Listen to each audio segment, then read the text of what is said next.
gotta leave it to the professionals.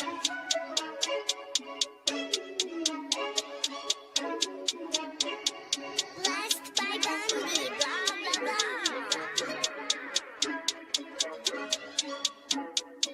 Started off with a bit, now I got coin.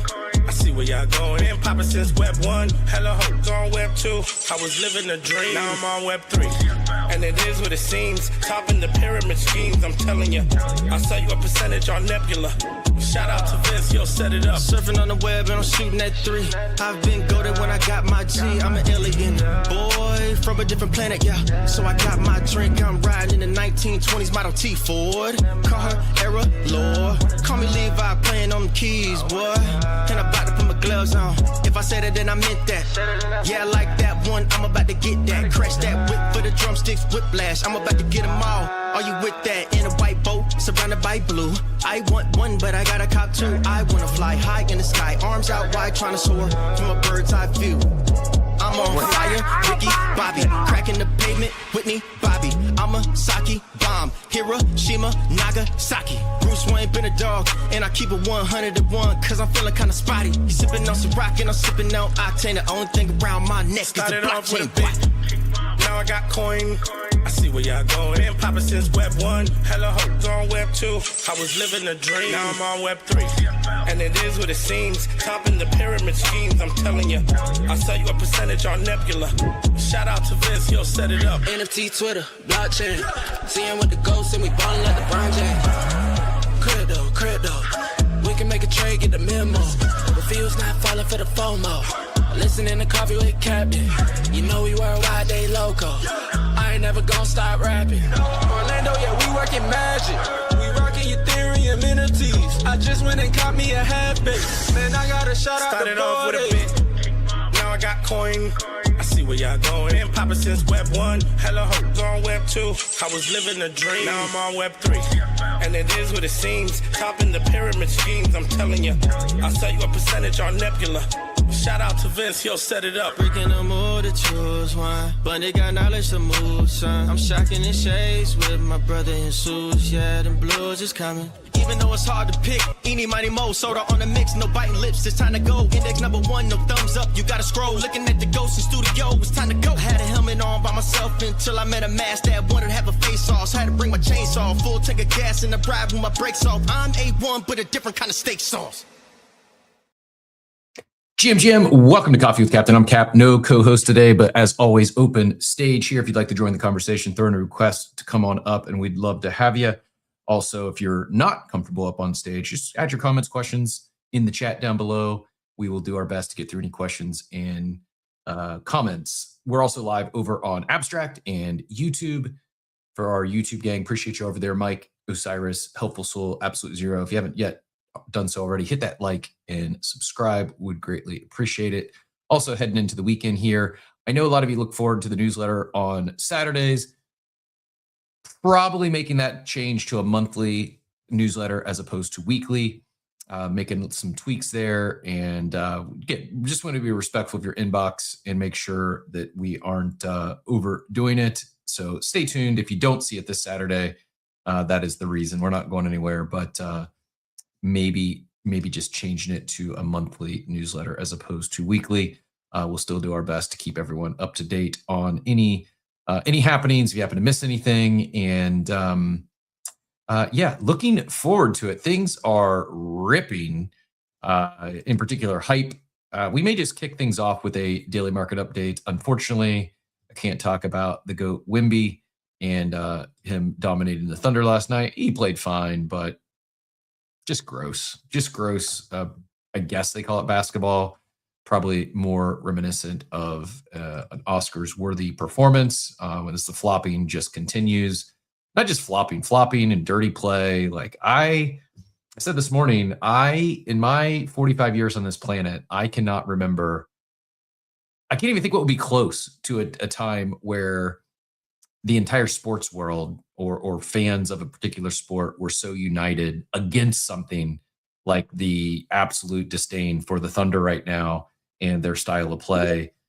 As far as like the amount of times I've seen people say it's ruining the league, this is bad for the league. I get that revenues are up and ratings are up, and maybe the association, if you think this is good and people want this, maybe think that it might have something to do with 7'5" alien who's doing things we've never seen before on the basketball court. Not like no one's tuning in to see this just atrocious flopping and hair pulling, and it's gross. Like my feed this morning as I woke up and looked for replays and highlights, it is just full of people calling out the refs and like stuff that you can't even question. Like it's black and white. Like it's if you miss the game, the Spurs challenged 2 calls in the first half, both of which were overturned. They were bad calls by the refs. And how basketball works, you get 2 challenges a game, even if you're right, they got no more. So they had to burn their 2 challenges in the first half off of horrible calls by the refs. And it's gross. You got a player who, I mean, Bill Simmons is, a very notable voice in sports, but in particular the NBA. And I will quote Bill Simmons here. It's not me saying this. This is someone who's been around the game and knows a thing or two about basketball. Says, I didn't think Hartenstein was playable in the series, but if he's going to be allowed to maul and grab Wemby like this on every play, he should play 48 minutes. This is hilarious. You think the league would want to be protecting their potential face of the league for the next decade, not letting Hartenstein try to rip his arm out of his socket.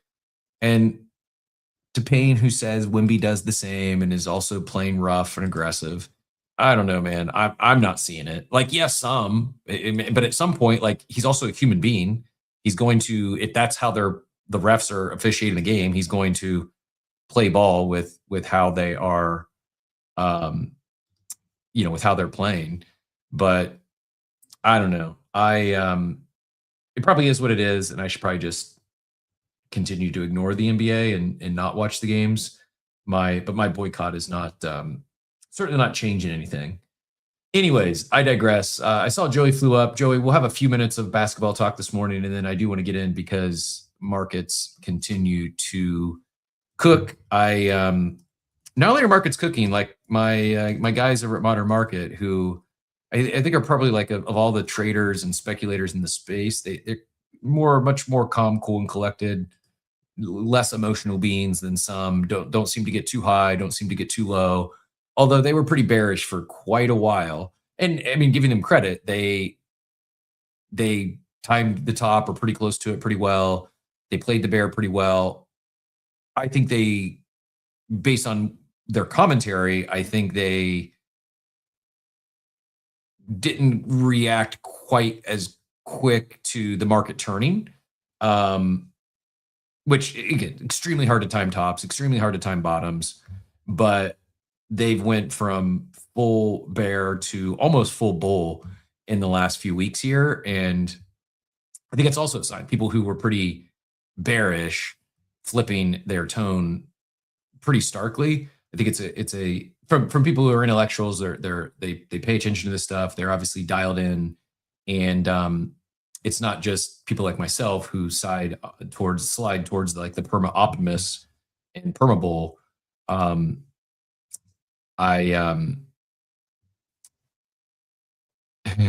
Yes, I am asleep. Payne called me out on this. The reason I don't watch the NBA, the real reason. Now, even if I was awake, I don't think I would be watching Thunder games unless they're playing the Spurs, or maybe the Cavs in the finals. But yes, the real reason, and I would actually watch the Cavs Knicks, but they are not even tipping off to like 8:17, and that is that's approaching bedtime. I'm not always asleep by then. It's also like I was going back and forth this morning right before I got on the show. Someone was calling for Ape Fest Vegas or Ape Fest Los Angeles this year because Complex Con just announced they're going to be in Los Angeles this year. And last year, the Ape Fest collaborated, or Ape Chain, I guess it was, maybe Ape Co collaborated with Complex Con, and it was great. Like how they did that tie-in, and basically if you held an ape, you got like the equivalent of like a VIP pass to Complex Con and all the events surrounding that, which is awesome. But yeah, I'm just not the biggest fan of LA. And I tried to, I'm looking for the post so I can quote him. Oh, Grateful Ape asked why. And so Complex Con is October 3rd through 4th. Also seems to be early for Ape Fest, with it already being May. I mean, they've done Ape Fest in October in the past, but they announced those Ape Fests in April. So we're approaching June here in 10 days. June, July, August, September, October. I mean, that'd only be 4 months. I don't know. Maybe they do some sort of collaboration with Complex Con again this year. So I think it was well received by both parties last year. But if that's the case, I would bet we have an announcement in the next week to 2 weeks. 4 months is a pretty quick turn when they have so much international travel.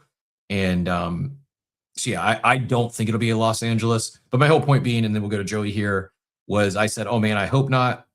Complex Con was fun last year, but I not a fan of LA events. No offense.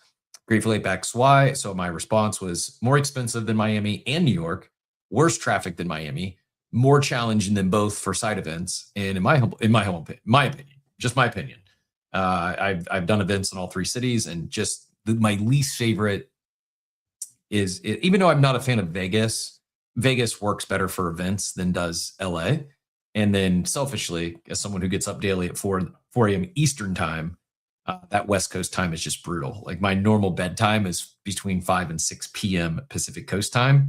So when you're talking about events that start at, I don't know, 8 p.m. and go till, midnight, and then the side events go till 2, 3 in the morning, that's like a 2 a.m. Staying up till 2 a.m. is like staying up past the time I would normally be waking up. And yeah, adjusting like that for a short trip is very challenging. So I know that's very selfish, and you're talking to a global audience, but we did West Coast time Vegas, or West Coast time Ape Fest last year. So my humble request is bring it back to the East Coast this year. Joey, go ahead, GM. GM, buddy. I just wanted to add real quick. I sent you something to pin, because I guess you can't pin as a stage member anymore, or it's just because my X is broken That's weird. Forever. What you commented in the chat, or something different? I sent you a DM on Discord. Sorry. Okay. Because I want to talk about that real quick too. Small shill. But regarding the basketball thing, like I'm not a Thunder fan either, but I will say the roster that they've assembled. They had, I believe, if I remember correctly, they had 7 people score double digits, and I think 4 of those came off the bench. Yeah. To score double digits. And I think they had 10 guys in the rotation score points. So like we can talk about, the flopping and the style of play and the bad play calling and all that stuff. Like I agree.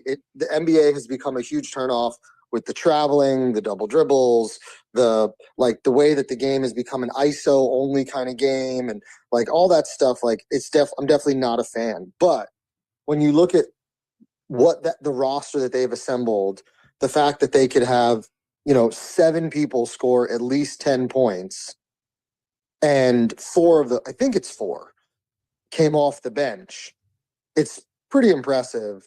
When then you look at most rosters, and you've only got 3 or 4 guys scoring 10 points, because the bulk of it is done by your by your top 2 scorers. Well, not only, yes, I agreed. I'm not taking anything away from their roster, their talent. The GM deserves all the credit in the world. That's part of what's so frustrating, is they don't need to be playing like this. It's such they're one of the deepest teams in the league. And yeah, to your point, you usually don't see this many players contributing off the bench. Most teams aren't that deep to begin with. And especially during the playoffs, where rotations get shortened, it is very uncommon in the playoffs. Most teams will, there's teams that will roll out 6 or 7 players that would get serious minutes in the playoffs. So to see them go this deep in the playoffs, it says a lot. And I think that's partially why, I saw someone say, oh, the Thunder are underdogs. And that's why, no, they're not. They arguably have the deepest roster in the league. When they won the championship last year and they're defending MVP. Exactly. They're the defending champions, 2-time MVP, and they arguably have the deepest roster in the entire league. They don't need to be playing this game of flopping that's just flopping and dirty play. It's like and something to me, the style of dirty play feels maybe it's just the flopping, because like the Pistons played dirty, and the whole, when they were Jordan's arch nemesis before he broke through that, like they were a really dirty team, and it didn't bother me. Like it was part of the game.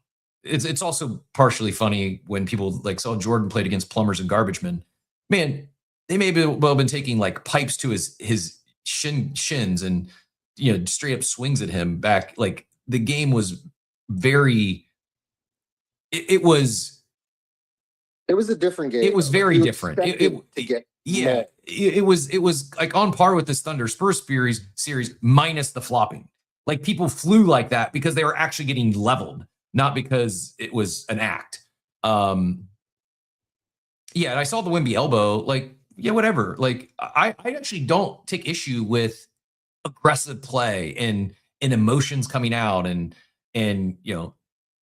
I just don't like the acting, the flopping, the foul baiting is just bad, and it seems very one-sided. It seems for whatever reason, it's not only like is the league not fixing it or the association not stepping in, because there's my understanding of the rules, they're not allowed to do this. Like it's supposed to draw a technical, but not only are they not calling it, it's almost as if they're encouraging this style of play. And yet Jordan, they did let Jordan get killed.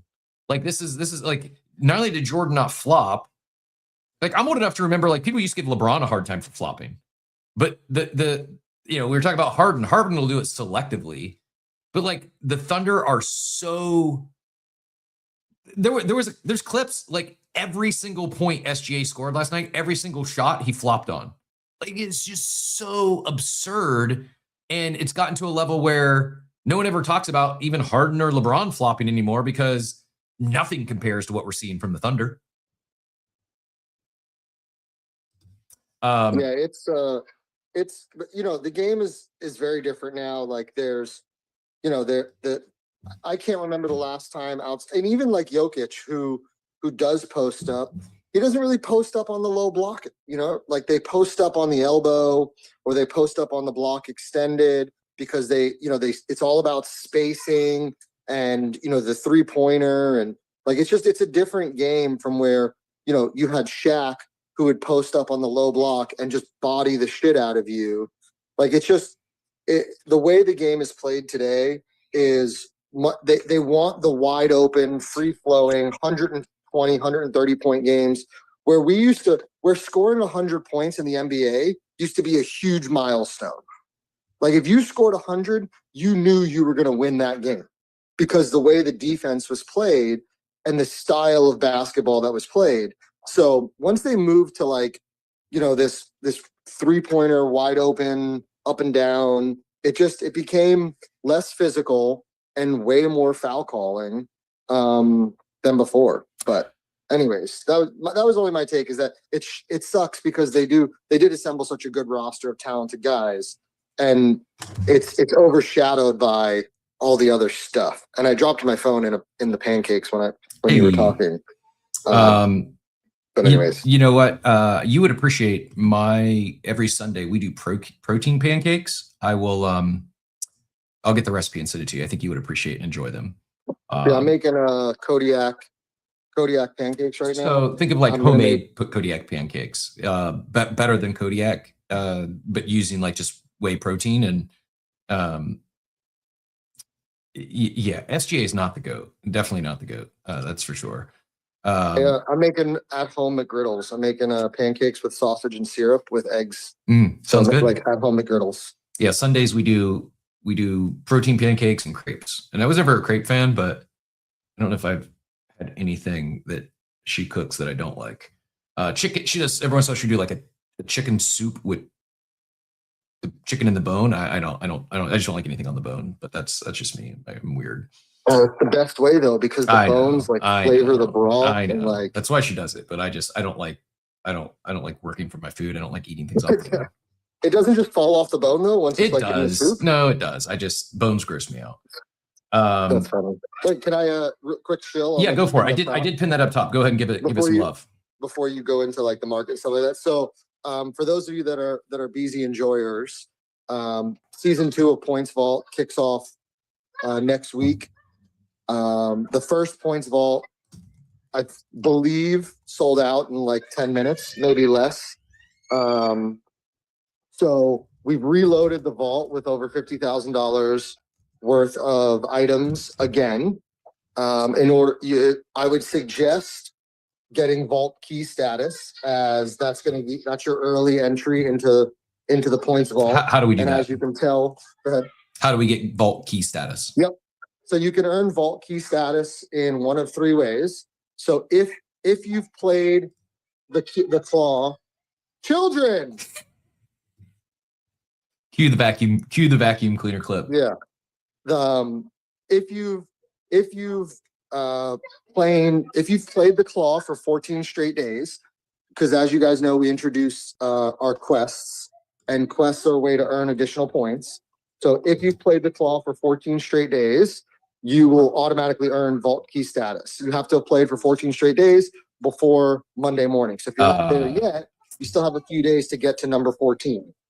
So wait, but you can't if you've not played. You said 14 days in a row. Correct.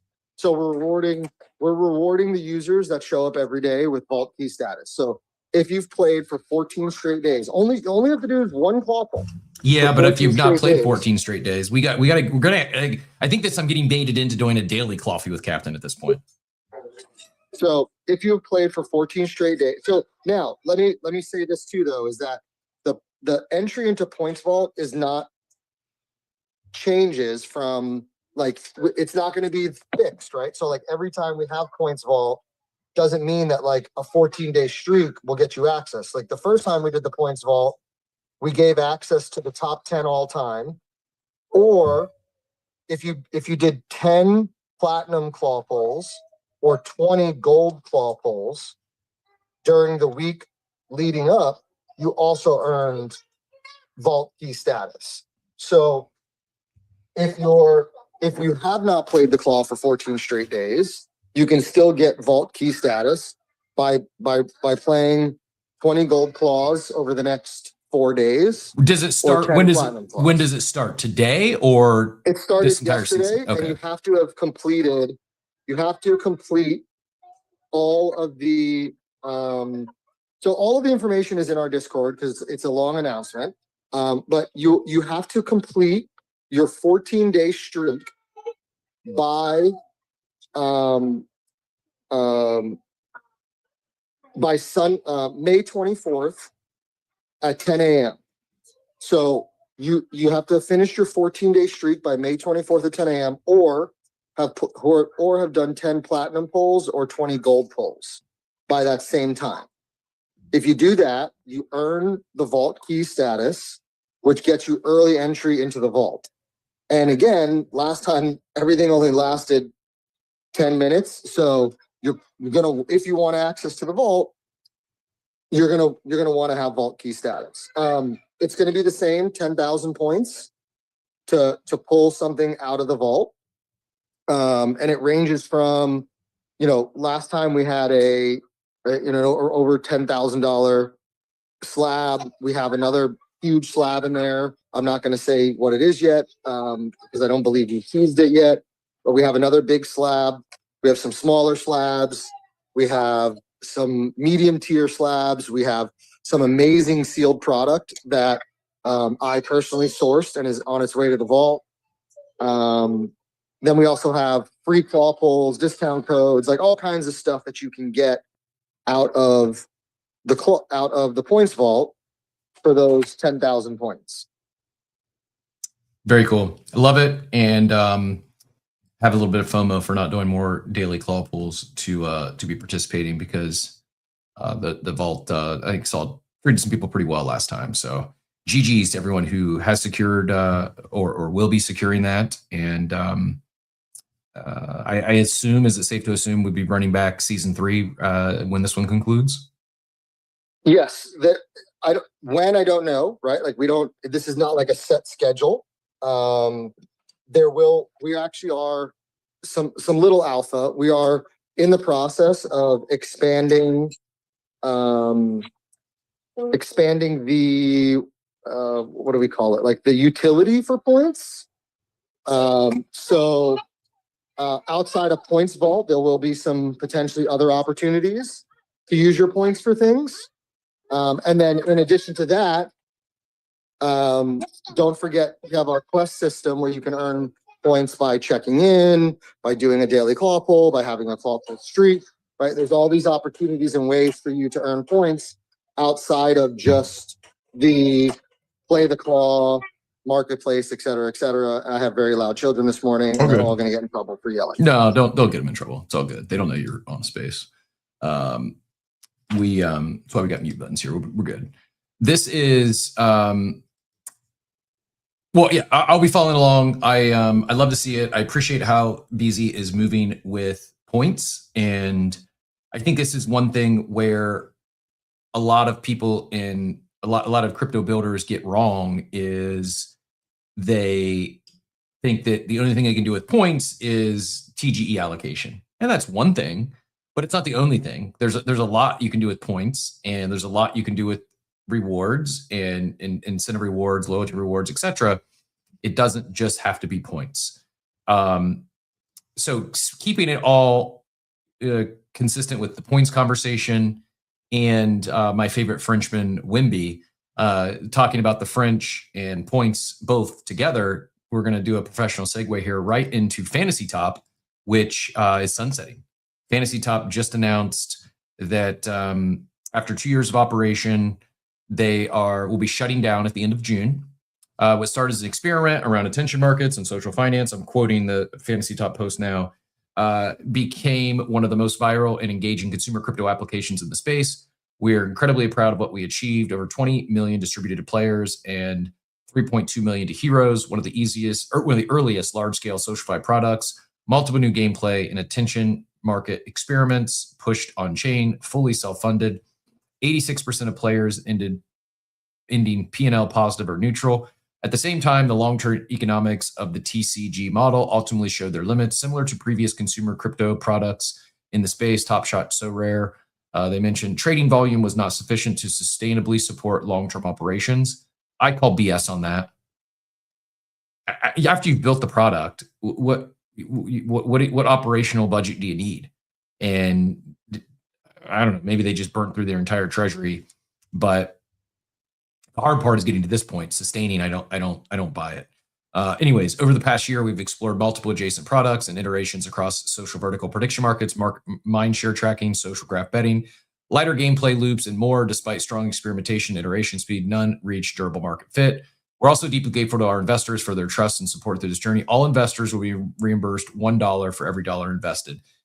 That's, I mean, I guess better than zero, but for the success they had, for the money the revenue they brought in, pretty wild that those investors basically just gave them a free interest-free loan for 2 years. Again, better than zero. And I know if you're angel investing like this, you're expecting 9 out of 10 of them to go to zero and not get any return on. But for something that had as much success for years as Fantasy Top did, to not see any return on that other than just get your money back, that's pretty disappointing. I'm not an investor, just for the record. Main fantasy competitions will continue until June 18th. Once remaining rewards have been fully distributed, all remaining hero payments will be completed by then. Prediction market, jackpot, lobbies, King of the Hill, arenas, clout, and all complementary gameplays will be sunset effectively May 21st, so today. The Fantasy Top website will remain online for 7 days following the conclusion of the final competition. At that point, cards will become freely transferable with royalties removed. Fantasy Top was a remarkable experience and one we are deeply grateful to everyone who shaped it. We shipped fast, experimented relentlessly, and explored entirely new mechanics around social graphs, mindshare, and crypto native gaming. We learned lessons about incentives, community behavior, and what creates lasting engagement online. Very few teams get the chance to test ideas at this scale with this level of intensity and come out with both experience and conviction. What conviction? You're closing it. Shutting it down. Thank you to every player, hero, partner, and supporter who was part of this journey. One of those partners I'm going to then also quote here. This is CBB, known investor in the space. I'm quoting again. CBB says, and I have this pulled up on video. If you want to read it as I go along, it's pinned up top, or you can head over to YouTube or Abstract. CBB says, I was an advisor during the launch 2 years ago. Here are my 2 cents. For context, I met Travis, who's the founder, one of the founders, in the corporate world back in 2019, and we became friends, so I might be biased. Keep in mind, this is a biased pro, like a bias for Fantasy Top as I read this. Also, I've never played the game myself. I know people who loved it, but card games are not my thing. When he first pitched me Fantasy, I didn't think much about it, but I was always down to help a friend at my modest level. Then the hype became absolutely mind-blowing. When they achieved pre-launch, what they achieved pre-launch from a marketing perspective was honestly a masterclass. They decided to launch on Blast, which was a good decision at the time, considering Blast promises and gold meta. But Blast mainnet launched way too fast. Legit no builders were ready to deploy on mainnet. From my discussions with them back then, I could clearly feel that they were underwater trying to rush the game design and product to fit Blast's timeline. The launch was absolutely insane, though. I was really happy for them. I visited their offices twice, and from what I personally saw, they are fully locked in and working nonstop on Fantasy. When they later showed me Fantasy V2, I could feel they were a bit lost regarding the direction they wanted to take. They probably could have done better, but people also underestimate how hard it is to maintain momentum and attention over time. Just look at meme coins and NFTs. Where they really effed up, in CBB's opinion, is with the fan points. You simply cannot let people farm points while generating revenue and never launch a token or a decent loyalty rewards program, CBZ. They should have launched a effing token no matter what. I have no idea what the treasury situation looks like today, or as if there's even one left, but I genuinely hope they do their maximum to compensate fan point holders. Keeping in mind, this is a quote from someone who self-proclaimed friends with the founder and is biased in their favor, saying how much they effed up by not launching token and how they handled fan points. So again, appreciate BZ doing what they're doing. Maybe there's a TG in the future for BZ, maybe not. I don't know. I don't have any inside info. I think it might have been alluded to or maybe teased previously, but I don't think, I think how they're building, how I you're have going. inside info. Go for it. Yeah, sorry, go ahead. I mean to interrupt you. Go No, ahead. you're good. Your inside info is more relevant I'll than wait till you're done. Go ahead. Your inside info is more relevant than my speculation. I was just going to say that whether there is a TGE or not, I don't see how someone who's been getting BZ points and been doing BZ quests, I don't see how they could even feel slighted if there's no TGE, because you're doing things like this vault. You're rewarding your users. You're rewarding those BZ points getters, and to where if you do a TGE, then it's just bonus. It's just the cherry on top. But people aren't disgruntled or frustrated because they're farming, they're doing these quests for nothing in return. They're getting these points for nothing in return. I think that's key. And I wish more crypto natives would take a similar approach where TGE, a token event, is the bonus on top. It's the cherry on top. It's not why people are accumulating your points. It's your way to further reward people above and beyond the loyalty program you already have in place before TGE, or one that goes beyond TGE. I know a lot of people want to knock OpenSea and win token and give OpenSea a hard time for not dropping a token yet. If you participate in those voyages, you've gotten rewards. Like they build a real loyalty program, not just a pre-TGE farm. And I think it would be healthy for the space that if we saw more crypto native builders go that route, where the actual TGE is just part of the journey, not the only sole destination, not the only reason people are using your platform. And I think you get a better stickier fan base when they're accustomed to getting prizes beyond, rewards beyond just TGE. To where if that's all you have, what do you think those users do after TGE? Most just leave. Most just pick up their ball and go home. Oh, the journey's complete. You want to build a journey. You want to create an environment where it's ongoing, not just a big build up to TGE and then peace from out. So I feel like it seems so obvious saying that out loud, but yet we see so many that just go this route where it's TGE or bust. Go ahead, Joey. Yeah, I've never been a huge fan of Fantasy Top, and they capitalized on kind of the InfoFi error, and I'm like, I wish I would have thought of it, right? Like they built something that was unique and fun, and they probably made a boatload of money, and I'm jealous of that. That's the thing too, is my impression, I don't know, is probably someone could probably look on chain, you could see what they've withdrawn. My impression, my belief is that the team, the founders in particular, not just made like a little bit of money, like I believe they've probably made tens of millions of dollars, if not $100 million. Like, so to say, oh, this didn't work, it's just like, this is the sort of stuff that rubs me wrong. I'm not going to go back and give the Tally Labs, the Jenkins team, a hard time for just shutting down like how they did. But it's too often we see, I mean, Pump Funds, a good example now. They still haven't done their airdrop, and they've raked in, as far as like successful dApps that have generated over $1 billion. It's just wild to me that I'm not calling them extractors. Founders, teams, builders should make money, but it's wild to me if that is true. If my belief is true, where the team actually made tens of millions, if not upwards of $100 million, and then their investors, the people that help them get there, forget users, forget fan points or users who use the product and any rewards that they're not entitled to see that a team that you funded and help make millions of dollars, and then they're going to just hand you back your money back. Here's your refund. Like, that's a slap in the face. That I would be pissed if I was an investor and saw them walk with hundreds of, I don't know. I shouldn't say hundreds of millions. It probably wasn't that much. Would you say millions of dollars? I think it was probably in the tens of millions. But even if it's just, a team works for 2 years, a relatively small team, and they all leave after 2 years with north of $1 million, and then the investors who help them get there just get their money back.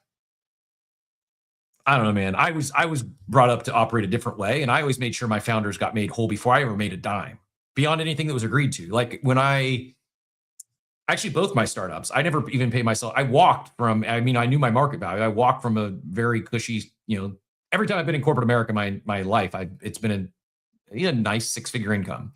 Not 100K, but a solid 6-figure income. And my salary that I paid myself in startups has been anywhere from $1 to $90,000.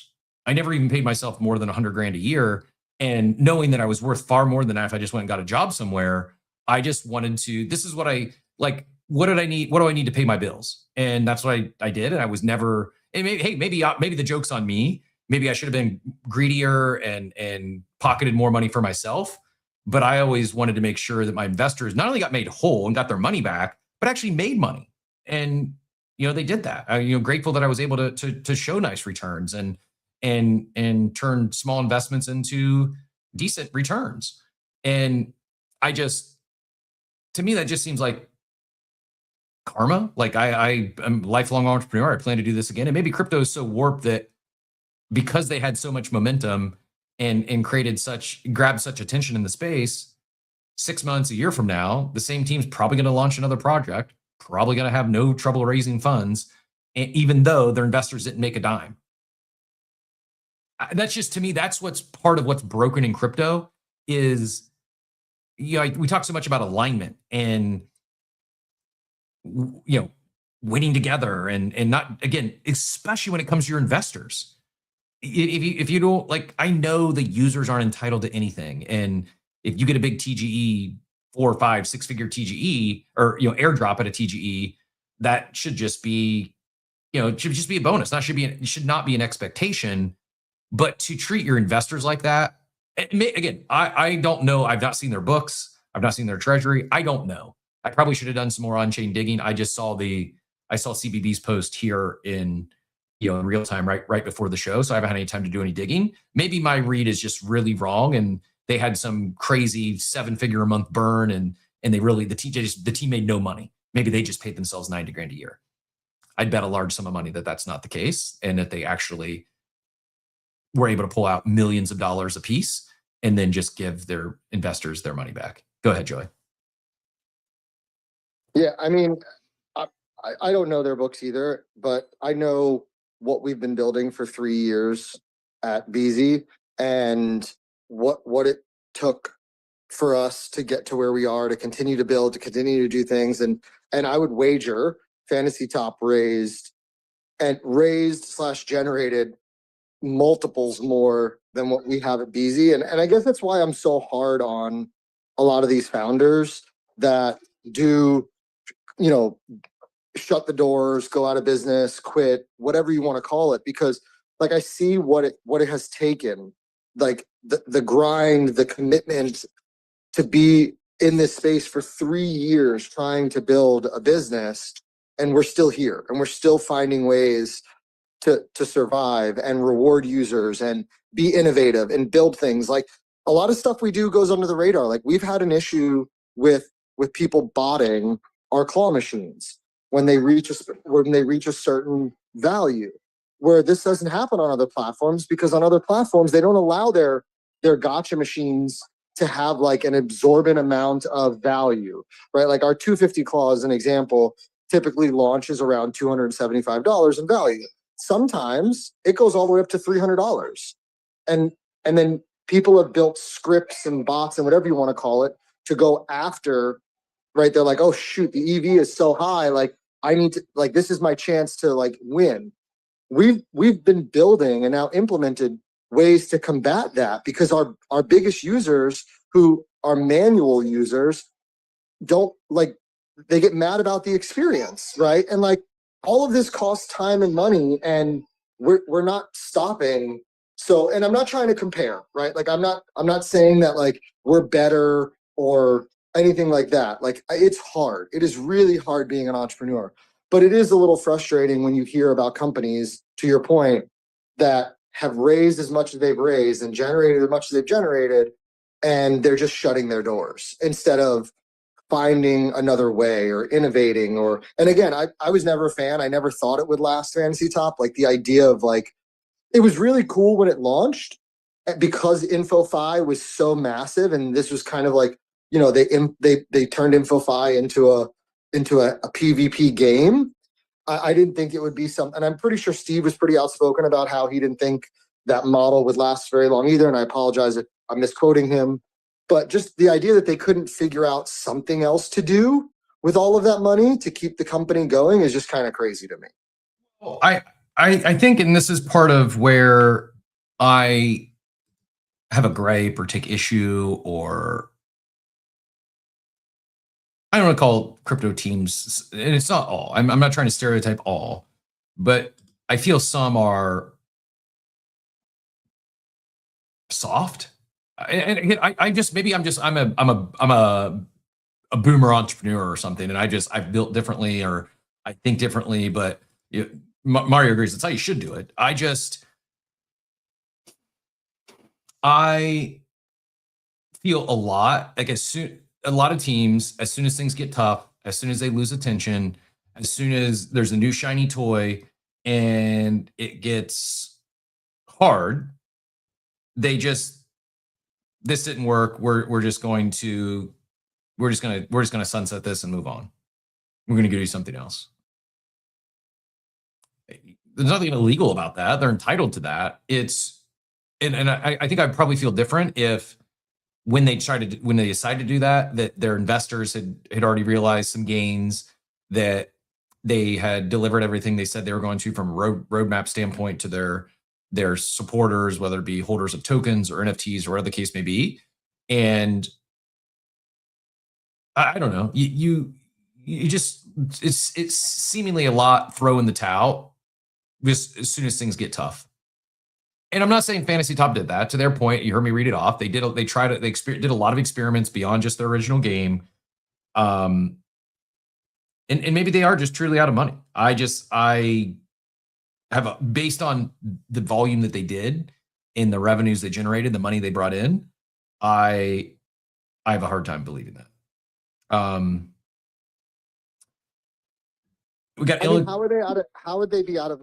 I guess my question. Well, how would they be out of money? How would they be out of money if they're refunding all the investors dollar for dollar what they gave them?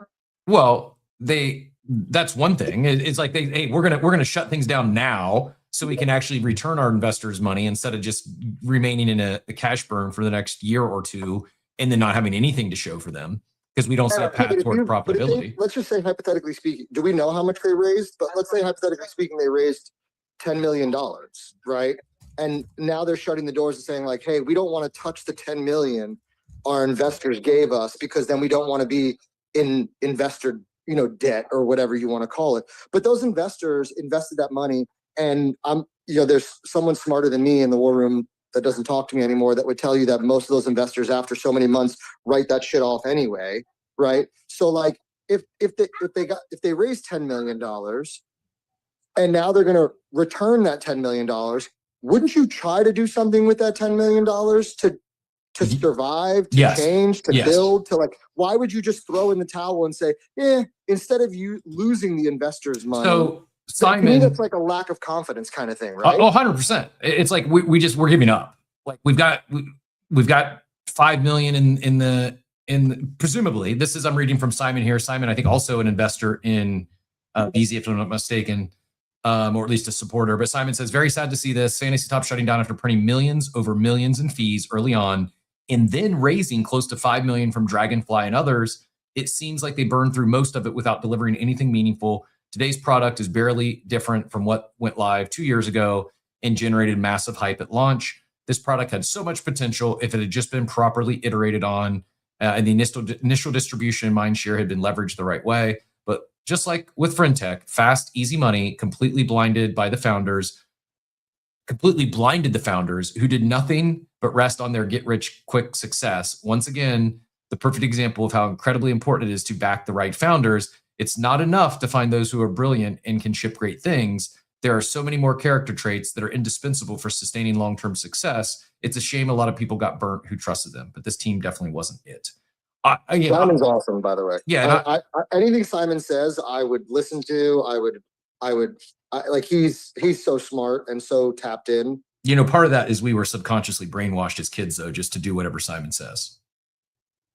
Some of you will get that. That might have been one of your best quips ever. Clip it. Clip that, Payne. That was one of my best quick ones. I didn't even show an emotion at first, but I was grinning ear to ear inside as that one came to me. I also am like genuinely curious who the kids out there have no idea what I was referring to there.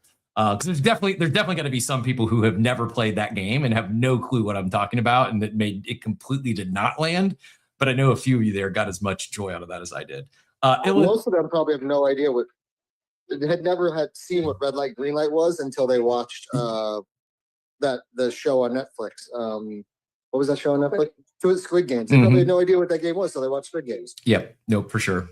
Simon says clip it. Maybe I'll explain what Simon Says even is for those the younger generation here. And actually, I think it's still a game. I think it's actually, you probably could go still buy one at Walmart. You can definitely find one on eBay, if not directly on Amazon. But Ilan GM, what brought you up this morning?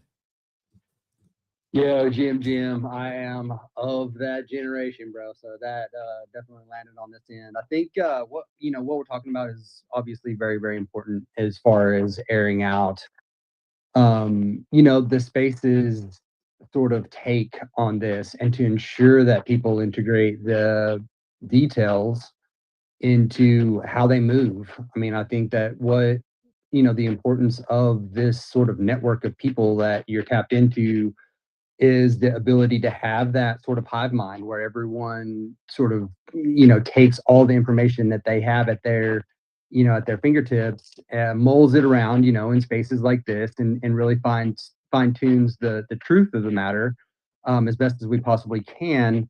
And then, remembers going forward, because I mean, you're in a space like this, you're never going to stop people from, grifting, or even, coming in for, the excuse of, oh, I'm just going to try some stuff and see what happens. And, it's going to fail. Like, it'll likely fail. And I mean, this is you know, the sort of startup ecosystem, you know, times two, right? Or times 10. So you expect shit to fail. And to Joey's point, like when you expect shit to fail and you have investors that are putting money in, those investors should know that this will probably fail and they will probably lose their money. But the whole point is, if you're in this space and you are sort of, you know, backing teams, you should build a portfolio that, you know, it like a VC, right? Like it only takes one. It takes one successful team, group of people to deploy and launch something that gets traction to make, you know, all your investments make sense. But, you know, again, like I said, this hive mind is so clutch, and you have to ensure that, you know, moving forward, people know that, you know, if this group of people, you know, tries to do something else, or if they, you know, the details, you know, the minutia of, you know, what happened here, all of these things are super important moving forward, so that people know that how to move right in this space at moving, you know, forward, because we do have to look forward, can't really look back, can't armchair it. But we do have to get to the truth of the matter and move forward and inform, you know, people in our network that, you know, if people come out and they're trying on something different, that they know what they're getting into. Like, they know the history, they know what everyone else knows, and they know who these people are, so that they make informed decisions, right? And I think that that's all you can really ask for. Yep. By the way, for those of you that are curious, the Simon game is on sale right now, 39% off on Amazon. You can pick it up for just $15.29. Over 3,000 people bought this last month. So the kids are still playing, either that or it's just a bunch of olds. But yeah, if the nostalgia got to you this morning and you're craving some Simon, you can go pick one up for $15 on Amazon. This is not a sponsored post. I just had to go check, and yeah, it is absolutely still available. It is a classic and simple, fun game for those kids 8 and up. Gary, the nostalgia wave is insane, Cap. The nostalgia wave has, I mean, I guess it's just because the people that are sort of our age, you know, have money now, and there are a lot of things that we couldn't really get into when we were kids, or we didn't really tap in that hard. And now, like, all this nostalgia is coming back. Saw the Pizza Hut thing, where dudes like buying up a bunch of Pizza Hut franchises and actually making it look like Pizza Hut back in the day with red cups and the whole like experience. You know, obviously TCGs are. I am so excited for the Pizza Hut locations again, with the salad bars and the red cups. Like, they need to bring the best as a kid. They need to bring Book It back. Book It was. That's where, isn't that where if you read so many books, you got a free personal pizza from Pizza Hut? Yep. Best kids program. It was better than Dare. I'll just say that. Gary, GM, what brought you up this morning? Yeah, GM. I was just listening to you and Joey talking. You know, there's a different side of this. In the real world, if we go start a business and we fail, that's accepted. In crypto, because of the quantity of investors and the acceleration that happens here, there's no way to fail in crypto without rugging your investors and stuff like that. There's also a cost as an entrepreneur to, like, a lot of times, you know, something may not work and you have a choice. You either pivot or you give up and you go do something else. Life's short. I'm 44 now. So as you start to get a little bit older in life, you realize, look, there's only so many years you have to build the things that you think will work. And when you start something and you see it won't work, you've got to make a choice. Do you pivot and keep trying to pivot and pivot and pivot and pivot? Or do you say, look, it's not going to work. I tried it. I'm sorry, it didn't work, but now I need to go build something else that will work because I believe in this next thing. And crypto doesn't give you a path to be graceful about that. They give you a path to either rug and screw everybody over, or to just keep pivoting and stay stuck as a founder. And I think that's one of the problems that has to be solved in order for crypto to get to the next level. Yeah, it's interesting. I would say it's maybe more challenging to fail in crypto, more challenging to wind things down or shut things down, because it's often not just your investors, but yet you have users who, even though they're not shareholders, they feel vested. And sometimes they were led to believe that the points that they're accumulating would lead to a token. That's, whether we like it or not, we need to be honest with ourselves, and that's become the socially accepted norm here. And if there's a quote unquote points program or XP or whatever you want to call it, the expectation, whether spoken or unspoken, is that at some point there'll be a TGE and those points or XP or whatever they're called are going to lead to a token. As a user, most of the time fakes the metrics, fakes the success. Agreed. It's not true and real. So you're not actually building a business, you're building an engagement farm, which looks like a business. And then when it all settles down and you lose attention, you now have a bunch of people expecting a TGE and founders that realize that the business isn't what it was meant to be. Yeah, I mean, I do agree. It's a challenging dynamic because you're right. If you have a big points farm, if you have people playing just for TGE, then that's inflating vanity metrics. I agree. I also, though, I'm reaching for an example. I'm looking for an example. And I don't know one off the top of my head. You know, I think of Farcaster, and really because they raised 150 or 200 million dollars or something major, and all they did was same thing. They didn't drop a token and they returned dollar for dollar back to their investors. It's better than nothing. I guess that's a more graceful way to exit than just burning all the funds. But I do think. Well, did you ever get involved in Clubhouse, Cap? I was on Clubhouse early in a T-Mania before Spaces really took off, but I didn't. I was not an investor or anything like that. No. Well, I think that's a really good example. Like Clubhouse took off like crazy. I mean, that's where Bored Apes got their start. I remember Farouk over there, you know, and the apes coming into the rooms. I was quite big there. I wrote a book published by Hay House on the app Clubhouse. Grew like 90,000 followers there. So the app died. The sentiment shifted, market shifted, the audience moved other places, and social audio is not as popular as it was. So now you have founders, Paul and Rohan, that raised a substantial amount of money during the pandemic that are stuck building an app that people don't use anymore, or very few people use. And now accelerate that. Imagine if they were in crypto. Imagine if there was a token around that. Imagine if people were starting Spaces or Clubhouse rooms hoping to get a token airdrop in the future. And then they just get pissed off because the market shifted. And it wasn't their fault. They built a solid product. I mean, even on Spaces right now, there's just not enough people that use Spaces. I love it, but most people don't these days. You know, the market shift, and we don't account for that in crypto. Yeah, fair. I mean, markets definitely do shift. I will agree with you. It's more challenging to gracefully exit or gracefully shut something down, gracefully sunset something. It's more challenging to do that in crypto than outside of crypto. I do agree. I would push back on that. It's not possible. I do think there's ways to do it. And I think for one, it's like CVV, who's a friend of these founders and is an early investor, just drop the token. Like I as a user, I have fan points. My feelings would be less if they dropped a token and the token went to zero, or it dropped and your allocation was $12, than just not doing the token. After I think they said they were going to do. I mean, I think that was direct. They said that fan points would lead to a token. Maybe I'm mistaken, or my memory is incorrect there.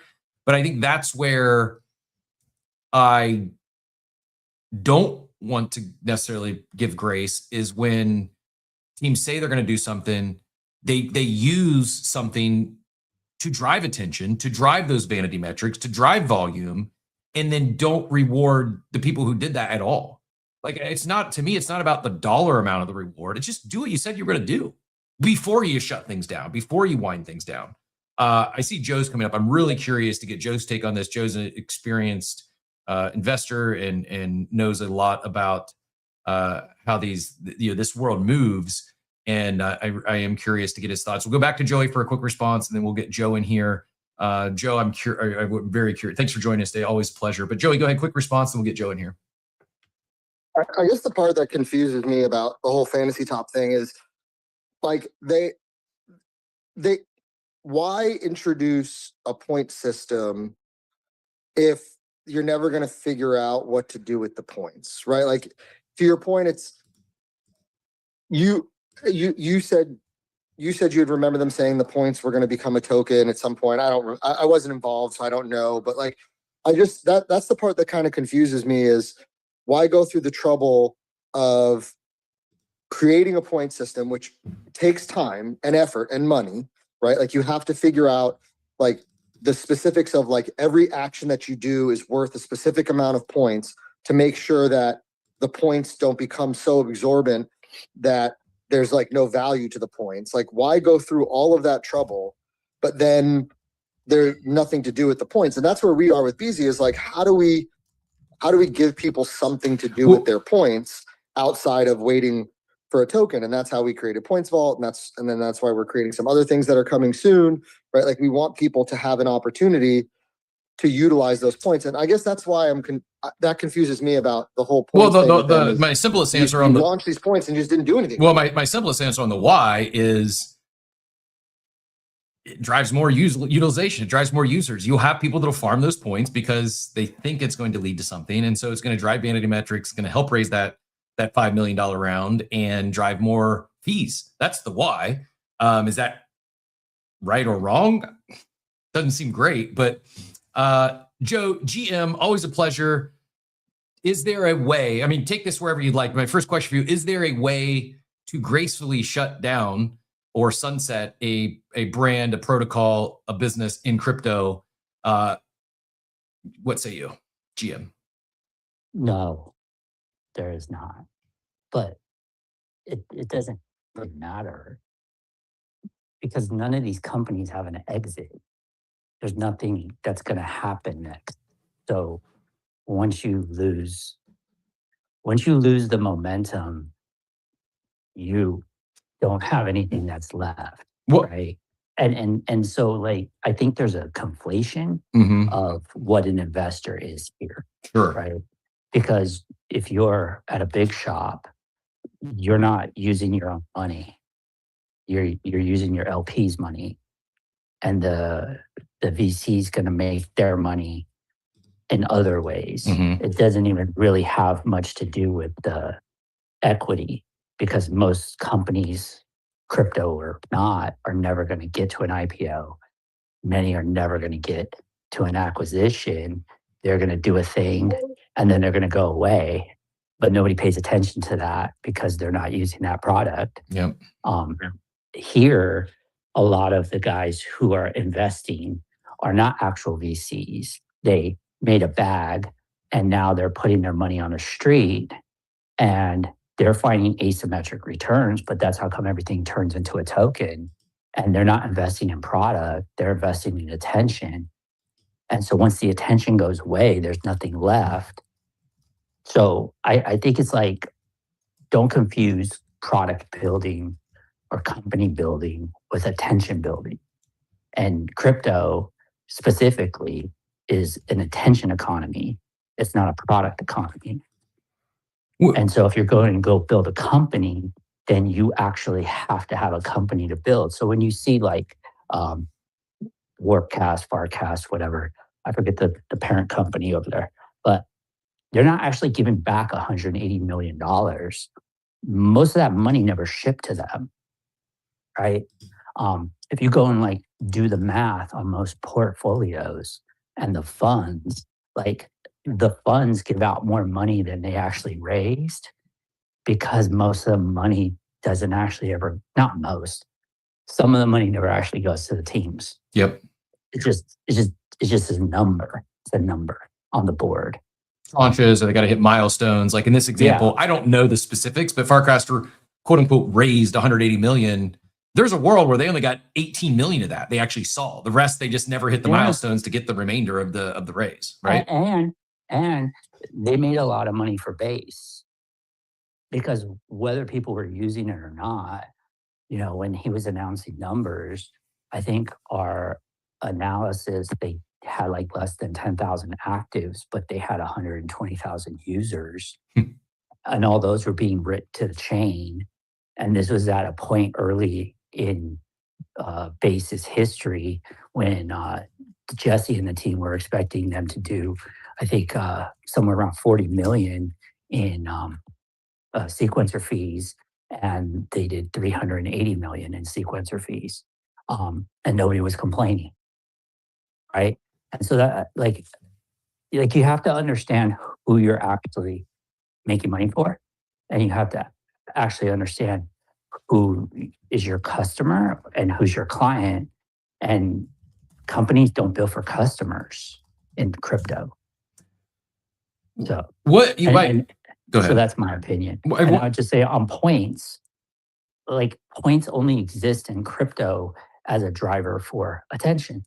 Um, almost nobody has an idea what they're going to do with their points until there's a reason to put out a token. But I don't think you see Fantasy Top put out a token because the token's the last thing that exists that anybody would buy Fantasy Top for. Mhm. They'd buy it and then they'd promise the token and then they do a 1-year farm and they get a chain to give them a grant or, basically a rev split. So they put it onto that chain, hey, Monad, what are you doing? Nothing? Okay, why don't you give me like $3 million and I'll come and put this over there. Yep. And we'll have a token that's going to come out. But if you put out a token today, like, why would anybody buy Fantasy Top? I've got 2 follow-up questions for you. One, Sure. if you're one of those investors that was, Dragonfly Am I led like that. a real investor? Or am I a crypto investor? I guess it's probably a different question based on the answer, or different answer based on that specific question. So I guess 2, if you're Dragonfly would be question 1A. Question 1B, if you're CBB and the crypto investor, Okay. would you have preferred Fantasy Top? Because in most cases, the investors not only getting equity, they're almost always getting some sort of token allocation in crypto. Would Sure. you have preferred that they drop the token first and you get your allocation and then they refund your investment before sunsetting? I mean, but then they have to stay open for another year so I can get all my unlocks, right? Yeah. Yep. So at that point, they burn through the 5 million, you don't get any money back. Right. So like I'm holding this promissory note. I'm watching my token go to 0. The team's clearly lost interest. Nobody's going to come along and buy it now because there's this tremendous burden that's sitting on top of it. And hey, thanks a lot. Plus, all that LP is just sitting there getting milked, and there went my money. I don't have my fucking money. Yeah, I hear you. So, And like I think that's what people don't get is like it's always about the money. And so it's not a loss. Like you don't lose money investing in companies like this. And so it's not unless somebody steals the money, but you make money packaging your debt up too. Like you're making money on both sides of every deal if you structure the deal correctly. It's just I just think there's a misunderstanding about how most of this works a lot, and it's why people can put out messages that seem one way, and everybody who is basically a supporter of crypto as a user gets really upset or feels a certain way, and then everybody who has the money goes, "Yeah, that makes sense." well, the second question I'd like to circle back to, Joe, you mentioned in passing that these crypto companies, they don't have an exit. Very few are ever going to IPO. Yeah. My question is it, and if so, is it harder? And if so, why is it harder for crypto native companies to get acquired and that be their exit as opposed to a non-crypto company where I don't know, you see companies get bought, acquired, and whether it's But what am I buying? talent, maybe? But most of the talent that you actually buy, okay, I guess, okay.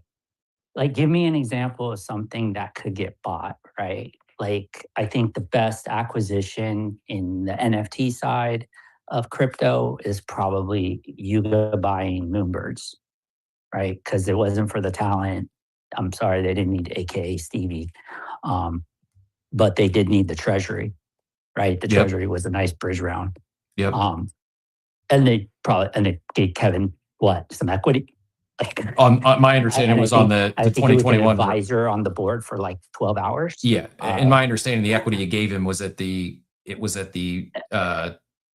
And it was triggered, right? There was Yeah. there was like things that had to happen in order for him to actually vest.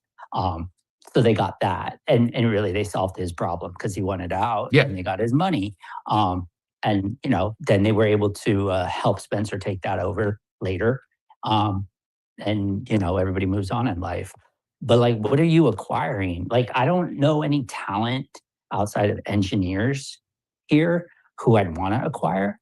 Is the user base less sticky? Because at the other that's versus if it's not talent, then I would say, well, customers is the answer that the users are just, you're not like we're in a Web 2 world. Users. Yeah. You're much more likely to get those users in a Web 2 world. And then you sunset the product. Like Meta makes an acquisition.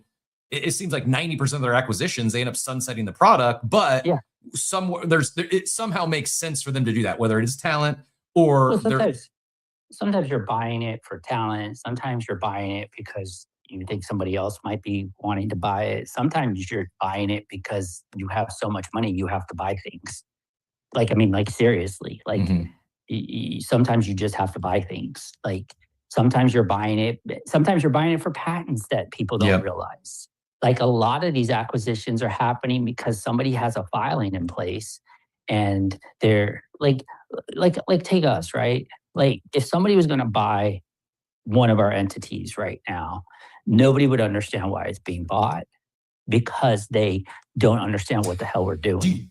And so like we control an entire layer of asset management, and every couple weeks we're expanding that footprint through continuation filings, which basically means that, within 30 to 48 months, there's a giant fucking check at the end from a whole bunch of companies. And it's not my opinion, it's the opinion of 3 different patent firms and a bunch of engineers and a bunch of modelers whose entire job is to figure out how much money somebody else owes another company. Now, if somebody came and bought me, next week for $100 million, people would be like, what the fuck is that? Right? Not understanding that what's actually being bought is an entire layer of control for essential asset management. Does that make sense? It does. Do we have a patent problem in crypto? Meaning, should more crypto natives be protecting their IP, protecting their tech? Well, a lot of patents get filed. The problem in crypto with patents is, and like if you just go look at Circle or Coinbase or any of the major firms, they have 70, 100 patent filings. The problem isn't with them. The problem is that patent law is not the same as regular law. It's really hard to find a patent lawyer. Anybody who tells you they're a patent lawyer probably isn't a very good patent lawyer. And you have to, every person has an invention in them. Think of what it's like to be a patent attorney. It's very similar to being a general practice doctor at a dinner party of people who don't know you. Oh, you're a doctor? I got this lump on my ass. Can you look at it and just give me your opinion on it? That's your entire life. Right? Just ask so AI, if you're a Joe. patent attorney, it's like, hey, I got an idea. No, you're getting paid thousands of dollars an hour to actually do a very tedious job. And every single person who finds out you're a patent attorney wants to ask you about this thing that they invented because they think that they improved scissors, right? So like in order to get an actual patent attorney, you got to get a referral or 3 referrals from somebody that they know. And then to enforce that patent, you got to go and find a whole different black box to get inside of and unlock. It took us 4 months, and I'm connected. And then even after we have 3 patent firms. We have 3 different firms. We have our writer, we have our modeler funder, and we have our litigator. We had to go through 4 litigators, and they were all tech litigators, but they didn't understand this tech. And the patents that I see, there's a $1 billion finance company in crypto that's using our tech exactly. They have a filing that went out last year, and their filing is trying to basically patent Ethereum. Now, if you look at the lawyer that wrote the patent, he's the general counsel for them. He's not a patent attorney. Does that make sense? Yeah, so I guess. So it's a very complicated tech to patent. Most patent attorneys don't deal in this tech. The patent attorneys that do deal in this tech, you have to find. And just because you have a lawyer doesn't mean he's the right lawyer. So that's the problem in crypto, is that it's not a new industry, but the systems that are being developed on top of this layer of maturity, right? Because we've been in blockchain since the 90s. The systems that are being built on top of it, there's not enough educated labor to do those things, if that makes sense. It does. What is it fixable? How does Yeah, but it doesn't work. It doesn't work at the pace crypto wants it to work at. is that the problem? Right? And is it part of the problem, as I said earlier, is like part of the challenge in crypto with sunsetting these companies or everything you just is the fact that you don't just have investors, you have a lot of users, collectors, holders of your token that You have feel user like debt, or as Riggs calls it, you have utility debt. exactly. Right? Yep. But here with your investors, you have attention debt. Okay, so if you promise your customer you're going to give them shit, and then you don't give it to them, and then you hand that company off, then the person who acquires that company has the utility debt, like Riggs' coin, right? On the other side, you have an attention debt to your investors, and the minute that you can't service that debt, you're no longer valuable because there's other ways to get attention. The utility That makes sense. tracks. I'm not. Maybe I'm just slow this morning. I only had a pot of coffee. The attention debt, I'm not grasping. Basically, you're not investing in products here. You're investing in people who can drive attention to something. So you have you have an attention debt to the investors. Not that you need more attention from them or they need more attention from you. You need the to drive more attention to a product. Got it. So you don't invest in Fantasy Top because it's going to make you tens of millions of dollars. Got it, because it's maybe trending on the timeline and driving a bunch of because that's his friend. You go through the whole thing. But like normal people, you're not investing into crypto game X because crypto game X is going to be the Fortnite of crypto. You're investing in that because there's an asymmetric opportunity to drive attention or use to something else that you have value in. And then you can get that extraction point. Maybe you get a token, maybe you get some money, but you're making money on this thing. So I need things on my chain. I'm going to give money to this guy because this guy has a large enough platform audience. Here's the idea. Our dev team will help you build it. Go sell the idea to your audience. Great, come back. Hooray. I've extended my use of my product for another year while I actually figure out what my product market fit is. Let me go and invent product market fit for my product. I'll use your attention. I'll invest into you. How much? So when you see founders paying themselves first, that's part of the deal here. Mm-hmm. Is there something socially not building acceptable a company, they're building an attention funnel. Go ahead. Is there something that's maybe socially acceptable is not the right word, that is the kind of the norm or a standard where I don't know what the Fantasy Top team ended up making on this deal or I don't know if you heard me early. I would, just based on the volume and the fees they generated, I'm guessing that they personally gained tens of millions of dollars, whether they paid themselves hefty salaries or big dividends. Sure. Is it, hey, go get as much as you can, and as long as the investors just get their money refunded, you're cool? Or if you're on Dragonfly and you saw, hey, we gave these guys $5 million, they all pulled out $5 million individually and only gave us back our $5 million. I know I'm making up numbers here. I don't know this to be true, but is that? I mean, that would rub me wrong, but I'm not in that realm. I'm not cutting $5 million checks. You're looking at it from a retail investor perspective. Yep. Not from a shop. So a shop, they're cool with it. Go, founders get paid. Go make as much money as you can. Also made them money in other ways because they're invested in this other thing and they're invested in that thing and this brought attention here. And so it's a web of value. And here's the other thing: if you came to me today and you offered me $50 million for, I don't know, I'm not going to give you more than 5% of my company based off the corporate. I mean, that would still be a down round for me. But like if you gave me $50 million, say, and we came to terms, I'm telling you on day one, I'm taking 25% or 25 million of that for myself. Really? Yeah. Because I've already built the thing. I've built the thing. I don't actually need you, right? I'm taking half of that as a founder dividend for myself and my co-founder. Man, I did this to my core team. And then I'm going to take your 25 million and I'm going to put it into a couple of things that we're going to do. And it shouldn't bother you because you're not investing, you're investing in me, the team, right? I've done the hard work, right? I've done the jurisdictional regulatory work. I've built the product. I've gotten the patent. What are you getting? You're getting me. So yeah, I'm taking half.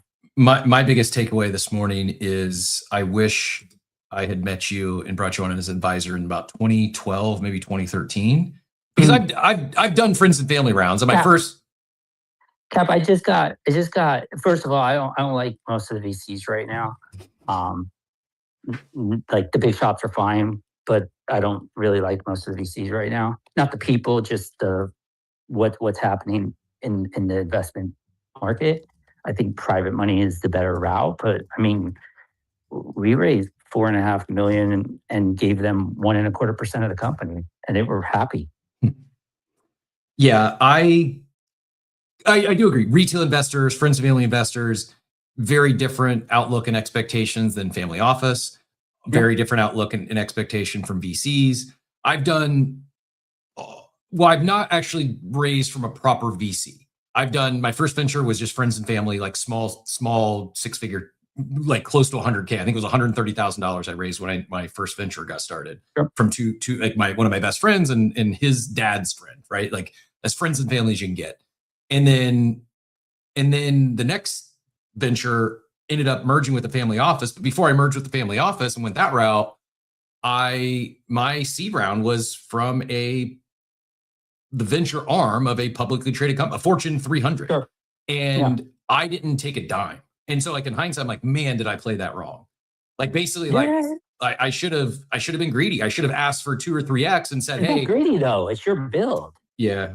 Like it's not, this is capitalism, right? Like this isn't charity. This is I was being the charity case. I was a strategic investment for them. Like they needed me. They needed what I was building. Yes. Right? So you got to value yourself is I guess where it comes down to. And don't get me wrong. They paid me very handsomely during the merge and then for an earnout period. And it was those fair. deals are so heavily structured back towards them. I mean, like you got to punch a clock, right? Like you didn't. I'm not saying. I was punching a clock, but I was trading NFTs the whole time, so it was yeah. Okay. But going back, right? The sad part is I made more money trading NFTs during that period than I did what they were paying me. But that's. But like if you think about it, right? It's like I sold a thing in 2014 because I wanted to put more capital into this thing. I returned the round that I closed in 2021 was around 40 million, 42, and I returned 160 million to them when I sold the thing in 2014 or 2024. They're happy, but if I had given them back less, they wouldn't have been mad. But I took what I took. We all took what we took. Like it's a different game, and crypto isn't the same as regular investing because there's not a lot of none of these companies are going to have the right exit. I'm not talking about like the protocols, right? Like Coinbase and like those type of companies. But like unless you're building data infrastructure or like that some type of infra, like you're not going to have an exit here. None of these companies are going public. They're just not. And that's okay. But that's how come I've always told any of my friends, like, don't take the equity, take money. Last question. We'll get to the rest of our hands. Appreciate everyone being patient. I saw Snacks and Saucy joined us too. I invited them on to talk about their big pizza day tomorrow. Sure, we will get to that as well as Hyperliquid going burr and more. Last question, and serious one, like personal, like I'm asking personal advice here. If you're planning a venture, you're launching something new, no real expectation or desires of going public. You're not building that. You're building more like lifestyle-ish company. Would you, and you can tie in crypto components, you can tie in loyalty reward programs, et cetera, et cetera. You see the value of leveraging crypto rails to, quite frankly, I think one of the bigger benefits is that vested or a unvested, but yet a very supportive user base that feels like they're part of something. I think you can get that grassroots groundswell easier, quicker. Would you build in crypto, or are you are you better off for like the lifestyle type business to just forget the crypto component at all and just go build the traditional way? It depends on what you want out of it. Do you want money, or do you want fast money, or do you want something that in 5 years you're still working on and happy growing and not carrying the judgment and burden of people who feel like you owe them something because you said you were a crypto company versus just a company and I just happen to be using blockchain rails. That's probably the biggest downside, right? Is the utility debt, the expectation debt of your users and your supporters, It's just right? on this side, the users here, because everything here is financialized on day one, Mhm. everybody here expects something from. I lost you there.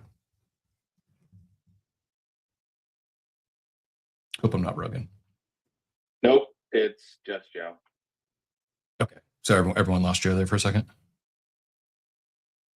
Yeah, we lost him. He warped out. Joe is warped, they say. I don't know who says it, but that's it's confirmed. Joe is warped. No, in all seriousness, I will quote the chat here. I've learned so much today, always, and followed up by always do when Joe takes the stage. I know your time is valuable. Also, a early morning for in your part of the world. So really appreciate your time. Anytime you can take out of your day to join us and educate the rest of us on. Like, I'm not completely ignorant to that world, but I also am ignorant to that world, if that makes sense. Like I've been in that world. As I just shared, I've raised friends and family. I've scaled a brand working with a family office and led to a solid 8-figure exit for them, not myself, for the family office. And I took a seed round check from a Fortune 300, but I've never been on the other side of that table. I guess I was with the family office. We did some M&A activity there, but it's so very different. Not just those different types of buckets of investors, but I think that the amount has an impact as well. Like I've never raised anything remotely close to $180 million like Farcaster did and didn't need. And I think at some point you think like, why would they raise that much when they didn't have to or they didn't need to? Part of the answer is because they can. And to what we just shared, like I don't know exactly, but as Joe said, and I would agree, like they probably didn't touch anywhere close to that 180 million. They might have had access to 180 million, but it was probably on this milestone, that milestone, this milestone. And I'm not exaggerating. They may have only ever saw 18 million or less actually transfer to them, and the rest was on the come. The other thing you'll see is, yeah, maybe they raise 5 million and they get it all, but if they don't hit milestones or if they don't deliver hit certain thresholds or hit certain deliverables, the investors will claw it back and they'll literally take back the funds they gave them. Like, but all this can happen, and I've been. And again, I don't have regrets. I said, I don't know what I said earlier. It's not like I said something, I played it wrong. Like I'm sure had I known Joe in 2013, I probably would have, like, no exaggeration, I probably would have made, I don't know, an extra 7 figures, I think pretty easily, if not 8, had I had someone like Joe in my corner. I had a good accountant, had a good attorney, but they were small Midwestern accountants and Midwestern attorney. Awesome guy, like guy I go play golf with, have a great time, and very smart, very, very intelligent, very good business attorney. But like while he's a good business attorney, like he was a subject matter expert on gas and oil and that sort of M&A activity, not retail startup.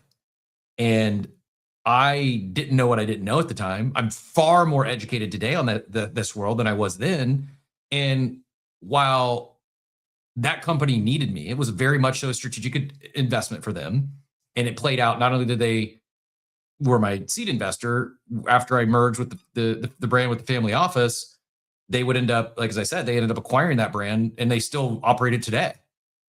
it was very, and it helped them go land multi-million dollar contracts, renew and secure multi-million dollar contracts.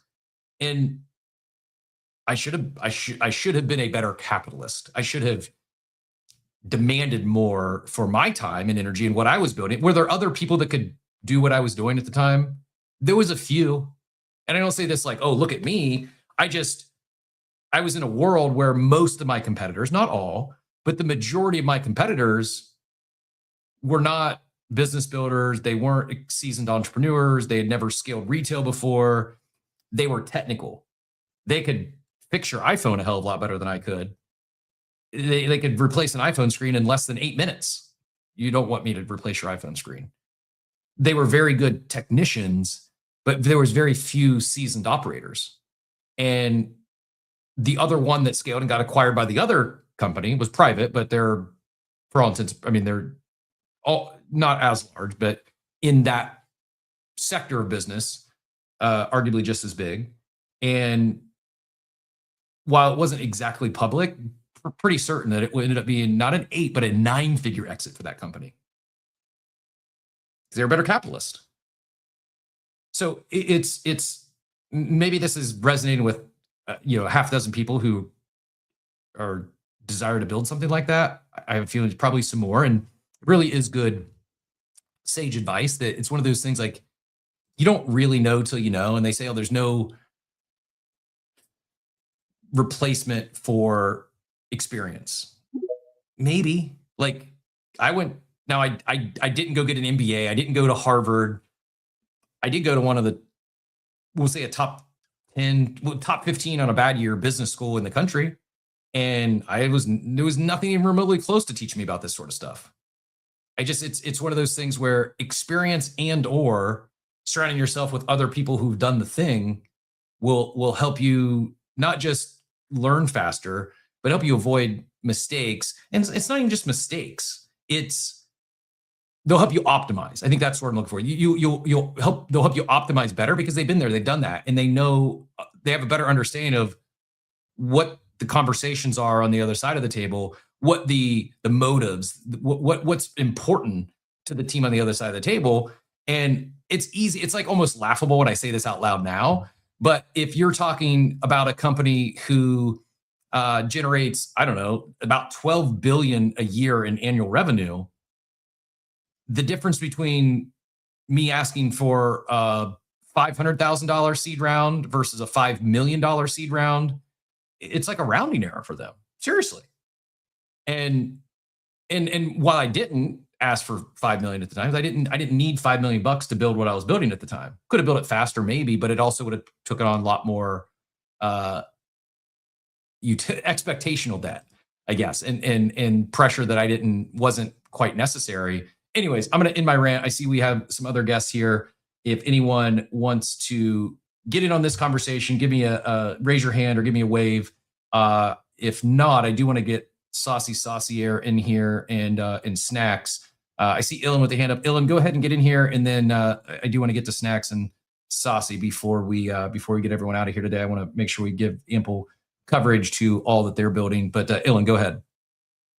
Yeah, dude. I mean, I think you're very, very spot on. I agree with basically everything Joe said, and I think the weird thing about it is this crypto world definitely provides a different business model that hasn't been sort of tried and isn't a true fit for quote unquote like pure capitalists.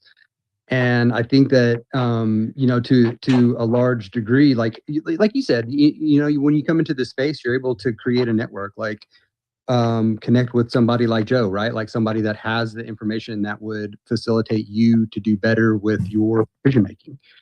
Whether that's around, a startup or where to invest or, how to build. Like these are all very, very important. This is all very important information that flows freely, basically, through this work whenever you have these, when you have spaces like this.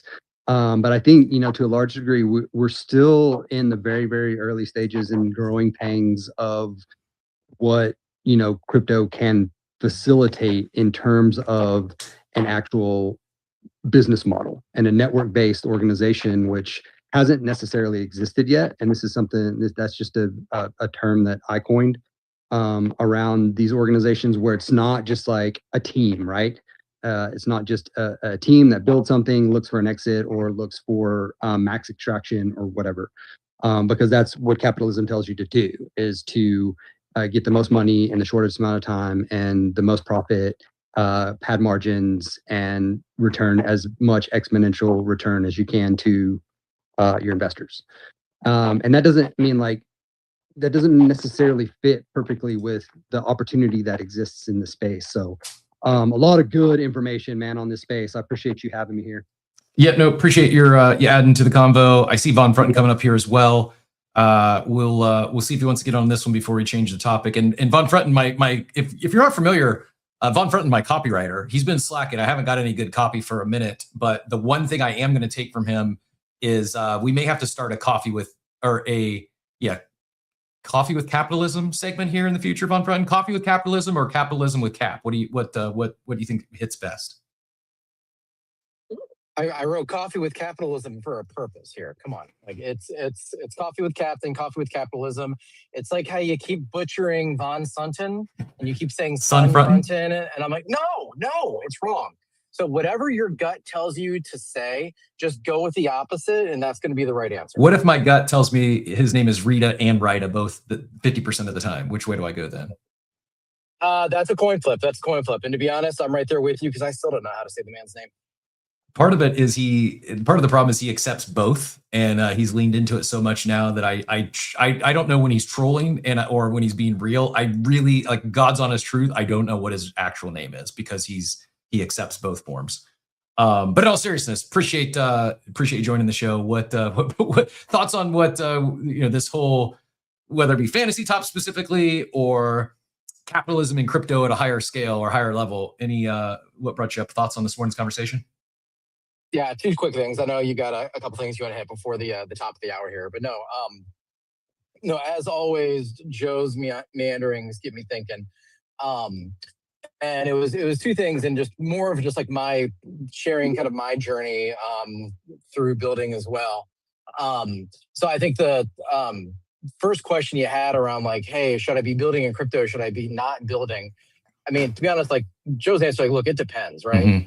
And I say that like I've come to that realization now 2+ years into kind of my entrepreneurial journey. But it really does, like, what I noticed is like I was so, and I think a lot of people, if you're listening to this space, you were probably already so predestined to be like, boy, do I want to build in Web3. Boy, do I want to build in crypto.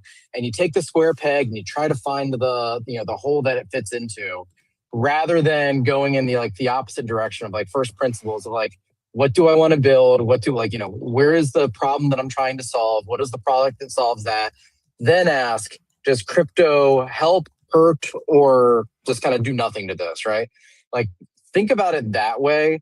And the right answer still may be there's a crypto or blockchain solution to what you're building, but you'll have, I think, a much better chance of building something that's going to be useful and that amplifies your product, rather than trying to be like, oh, hey, brand coin, let's just do a thing with a brand coin because Rex did brand coin.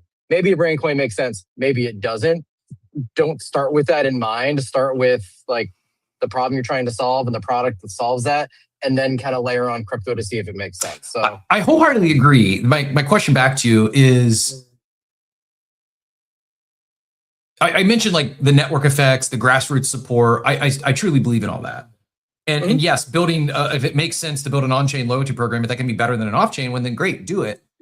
I think there's also, and yes, I am biased. So part of me is trying to talk myself out of this bias, because part of it is this morning's conversation is example. The fact that by building here, I feel your propensity to be adjacent to sharp intellectuals, to more capital, without living in Palo Alto or Miami or New York, I feel that's far greater here. Like, for instance, if I said I've been great to have met Joe and had him in my corner in 2012, 2013, I was building in tech. I could have been hosting a daily show talking about what I was building I'm not getting people like Joe to come and interact like that. I'm not getting that access to it's not just the capital, but it just feels like a different, and I know crypto gets a bad reputation for scammers, grifters, and nonsensical clowns, but there's also a lot of really, really sharp, successful, incredible people here. And I think part of it is whether those individuals are users or part of a community or not. I don't know how to quantify it, but do you see where like I'm viewing that as there's some value in that? No, there's value. I think the question I would have is, what are you going to use that value for, right? If it's just osmosis of smart people, there are many, many different communities that anybody can have access to of smart people. And I say that of like, look at AI. I have gone deep into a couple of AI rabbit holes. Yeah, I've been building with AI since day one. There are ridiculous amounts of incredibly not like I'm in Indiana, right? I'm not in any big hub anywhere, yet I have access to incredibly brilliant builders within AI. Like case in point, I'm literally driving to IU right now. And the head of Google Ventures is going to be there. We're gonna talk down there, right? So it's like things are everywhere. I'll call it emerging tech, blockchain, AI, insert whatever the next thing is here, is going to have a lot of really smart people around it. I think the big question, again, this is my learning of through trial and error of that's great. What are you going to use it for? If I want to surround myself with really bright crypto people, whether that is, in one of the big, Coinbase type institutions, or if it's in one of the other companies in here, cool. What am I going to use them for? How am I going to leverage their knowledge, their network, their distribution, their whatever to help me build what I'm going to build?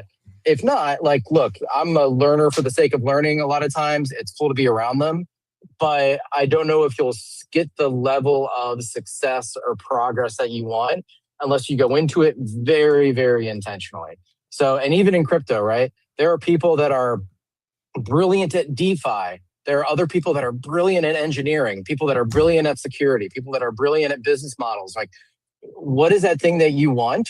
Map all that stuff first. And again, if you decide to go in crypto, that may be the right business, then it's okay, where in crypto? What are the networks? Who are the people that can help me build what I'm trying to build? Because if I'm trying to build a casino, I need a different network than if I'm trying to build a stablecoin lending protocol, than if I'm trying to build an IP-based, good vibe club type of thing, right? So just be intentional. That's all.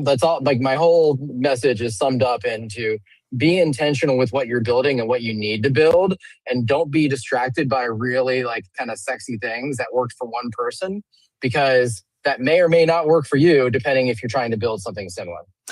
it makes sense. It's good advice, and yeah, I think part of it is you're right. AI, you probably find a very similar, stereotypically, a very similar group of people, from the slop vibe coders that are maybe more nonsensical to some of the most smartest, intelligent, connected people in the world, right? So I think probably where I'm coming from is having built previously multiple ventures in retail, and I'm not knocking anyone in retail. I spent a couple decades of my life in retail, building retail brands and businesses. It's just, it was few and far between.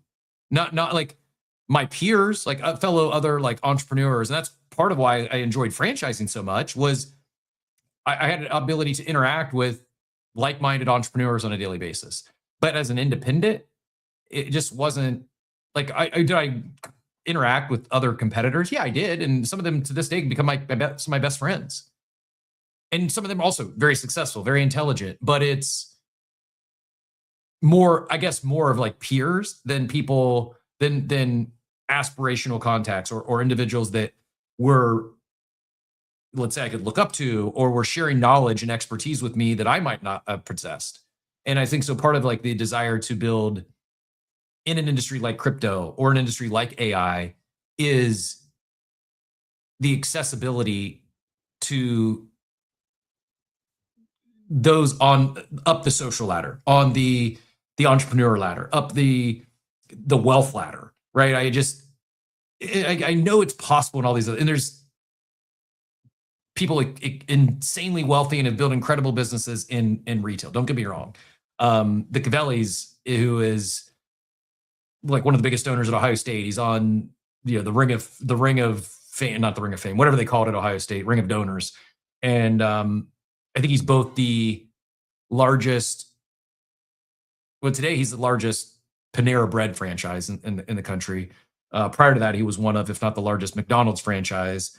And the best advice I got from him, someone asked him, and I get this secondhand, but my first partners grew up with the same neighborhood as the guy and connected to the guy.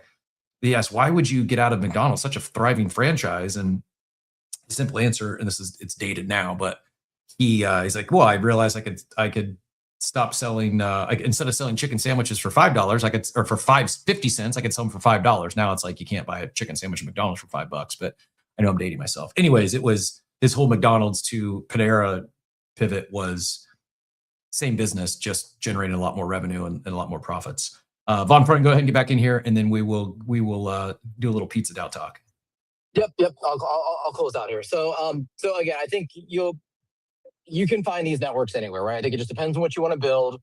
There are these networks that exist. You just have to try hard enough. I think those of us who have been along, for 1,165 shows have built a network in crypto. That's why it feels very natural for us to go there. I include myself in that space. I think the two things, and Cap, this is going to be directly, since you were asking Joe for advice, you didn't ask me for advice, so I'm going to. I think I did anyway. So I think I asked you for advice. We'll have to check the tape. I'm pretty sure I asked you for advice. Okay, I'll let Payne be the judge. But anyway, whether or not you're going to get it, I think the thing that I'm looking at, and I know you and I are men of a certain age and men of a certain experience, is, I think we underestimate our expertise. I know I do. I built 20 plus years of experience in an industry, right? Now I pivoted to go build Vonga, right? And Vonga itself has pivoted a couple times. I am the new guy on the block in the industry that I'm building Vonga in. For me, that's just kind of intellectually stimulating. It's fun. I kind of like being the new guy. At the same time, I have started as a, we'll see where it goes, but as a side project, going and building on my expertise in just a different way. And so when you talk about I can't find people who I aspire to be in the retail world, Cap, maybe it's because people are aspiring to be you. And maybe you actually have more to offer if you could bottle up your expertise and somehow find a way to build a business off that, rather than continuing to kind of be the operator and chase something else. So that's one thing that you've scaled, you've built, you have led franchises, you have been in big and small corporations. I often wonder if people in that, in your position actually should be looking back and saying, hey, what can I give to the next batch coming up, and charge a fair price for your services? Because to Joe's point, this isn't charity. We're capitalists, damn it. And so I think I'll leave you with that. And it brings me to this quote that I think I heard, is a Denzel Washington quote, when it says you think about your life in 3 phases, right? The first phase is you learn, the second phase is you earn, and the third phase is you return, right? How do you give back? How do you help the next batch coming up? Doesn't mean that you're doing it for free, but I do wonder about people who have amassed the level of experience that you have. If this is an area that you can use that experience and leverage it in a different way. Yeah, I mean, it's good. It's great advice, and I do desire to return. I enjoy, when I went from the franchise operator into the leading the franchise brands. What I enjoyed the most was returning. Was similar to this, hosting a network call of hundreds of franchisees every day and sharing expertise and helping them through things. I mean, it was usually a monthly call, except for COVID, and we did this daily, and it was some of the most rewarding periods of my career. but yeah, at the same time, I still am. I'm in earn and return mode. Like I still I'm not done, and maybe it's imposter syndrome. I don't know. I still feel like I'm one more venture, one more successful exit, a bigger successful exit, a bigger exit, I should say. And maybe that's wrong. Maybe it shouldn't be purely monetary. Like you don't need $100 million exit under your belt to help others. But I think maybe in the back of my head, unconsciously or consciously, I'm still feel I need to do more before I put and a lot of people in the franchising world, a lot of people go that route, right? They build a franchise, then they lead a franchise brand, and then they become a franchise consultant. And it just, I don't know. It feels like over capitalistic. It feels like because I know what some of them in charge, and I always I never. I don't know. I guess I never met anyone that was doing that I really looked up to, and I felt a lot of them were extractors or maybe charlatans, and just maybe it's just who I came across and put a bad taste in my mouth from that. Those that are returning or earning while they return, and that's like their whole thing is the whole like, hey, if you can't do, teach, and I'm very much a doer, and I'd rather return while doing than just tell others what to do and then cut me a check. But probably something I need to get past. You can't pronounce arepa, but you can pronounce charlatan. Like, it just rolls off the tongue. It amazes me. Well, Cap, you have my number. If you need a pep talk and somebody to kick you in the ass, feel free to call, because I've gone through a very similar set of emotions that you're feeling right now and have come out the other side. So happy to share my journey with you sometime. Appreciate it. I do think I pronounced arepa better than you just did there, though. Like, that was straight RAPIST. How it came out of your mouth. We'll check the tape. Maybe we clip that later. But I kid. Without further ado, I do want to bring in Snacks and Saucy Air here to talk about what they have going on tomorrow. One of the iconic days. If there is a iconic date in all of crypto, it is likely May 22nd. Whether good or bad or indifferent, Bitcoin Pizza Day is well known beyond just the crypto circles, and they've turned it into quite the global annual event. We don't have an exact part out at 10, but I'm hosting another show. I'll shill that at the very end. But I just need to do a quick coffee break. I'm going to mute my video, but I'll be able to hear you all from the other one. Snacks will go to you first, and then we'll get Saucy in here as well. Snacks GM, I know we talked about it briefly earlier this week. I did pin up Saucy's post up top. But for those who aren't familiar with Bitcoin Pizza Day and would like to participate, maybe get some free pizza and hang out with some cool people tomorrow, what do they need to know? GM Cap and GM everybody, GM Saucy. And I should say, if there's anything you wanted to add to our prior conversation, feel free to do so before we get into Pizza DAO. But definitely wanted to give you proper amplification for all the hard work you guys put in for Bitcoin Pizza Day. Let's talk Pizza Day. So Pizza Day is tomorrow, everybody. There is very likely a party near you. You can go to globalpizza.party, search up your city, and find the closest party. You can even go, there's a map on there that is pretty fun to zoom around. And go out, get some pizza, hopefully make a friend or two, and enjoy Bitcoin Pizza Day. We've come a long way since 10,000 Bitcoin only bought 2 pizzas, and it took 4 days to get them.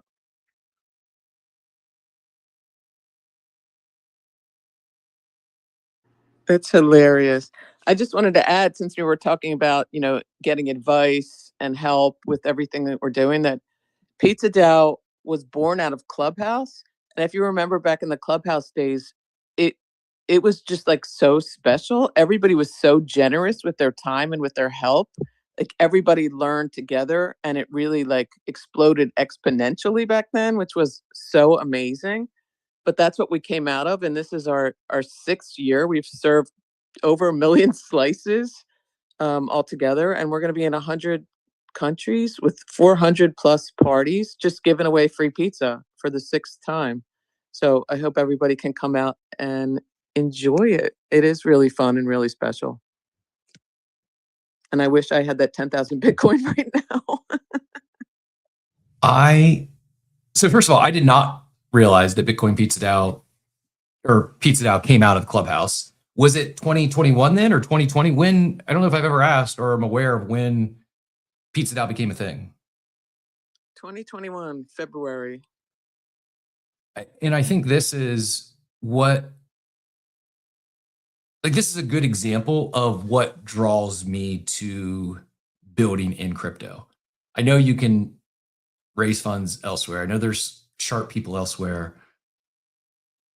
There's just, I don't know. I need to think, I need to put some more thought to it so I come up with better words to describe it. But there's, I don't think you see something like Pizza DAO come to be and still be thriving 5-6 years later in many other industries. I don't think you get the groundswell of global community support. Like, can you get community support from your local community? Yeah, sure. I think it's much more difficult to gain that grassroots, that authentic, genuine global support in most other industries. Is that fair? I mean, yeah. Oh, go ahead. I think crypto is this global network in a way that other industries maybe aren't, because the foundation of our industry, this is a peer-to-peer payment system.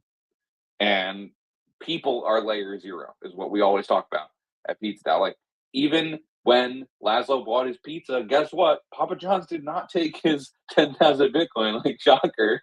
They took a credit card payment from this guy, Jeremy, who accepted the 10,000 Bitcoin. So you can't do anything without a person. On every transaction is two people, right? No matter what medium that, well, these days, hey, AI is making it a little weird. It's not that maybe anymore, but yeah, you know, I think that has a lot to do with who we are as an industry and why there is this dense network of crypto enthusiasts worldwide.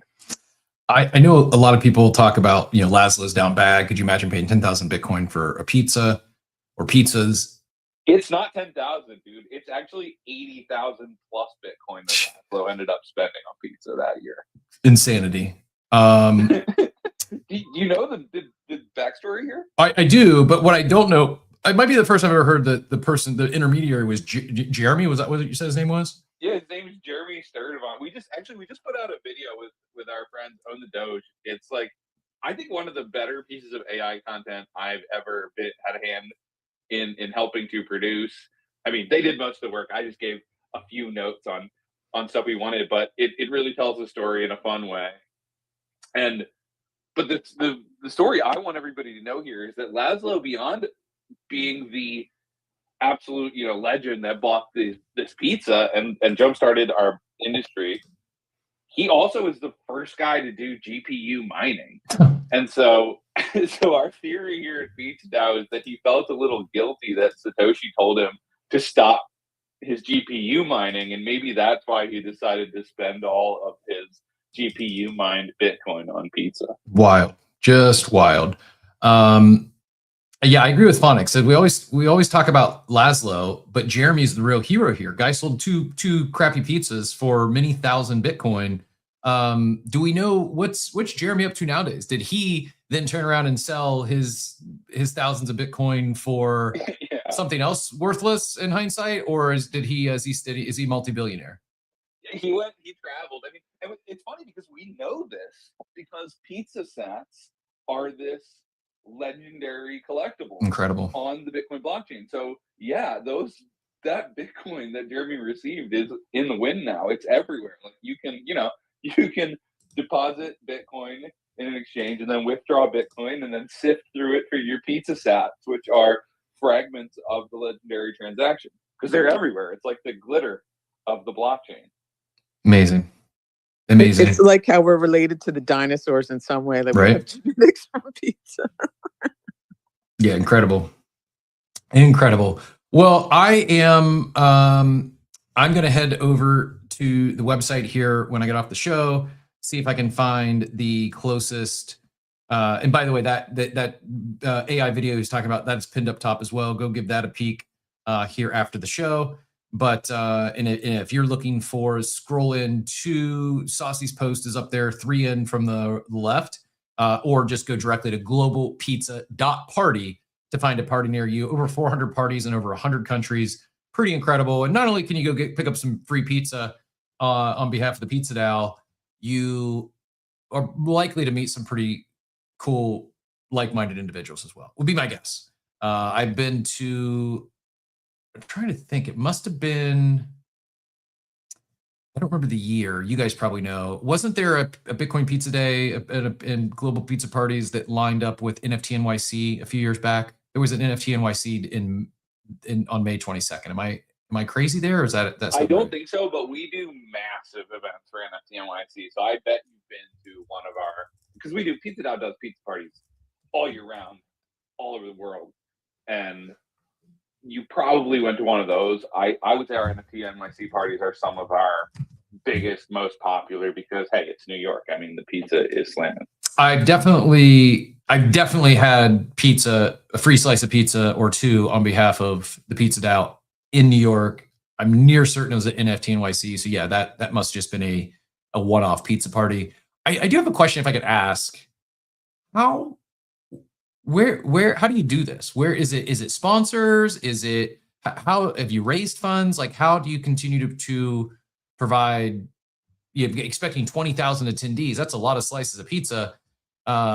Or I guess is he on the board and that's part of his way to return as he's paying back for those thousands of Bitcoin he got from selling pizza back in the day. How do you do this, if I can ask? Yeah, so we raised an initial treasury and we've been using it. And then we have a lot of partners now, all over the world.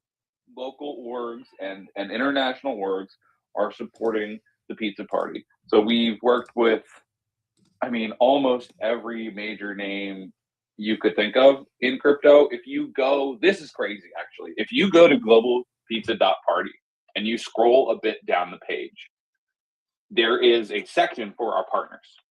And because we are using Claude super heavy these days at Pizza DAO, and we built our own Luma, we built our own front page site, we built a huge amount of tools now.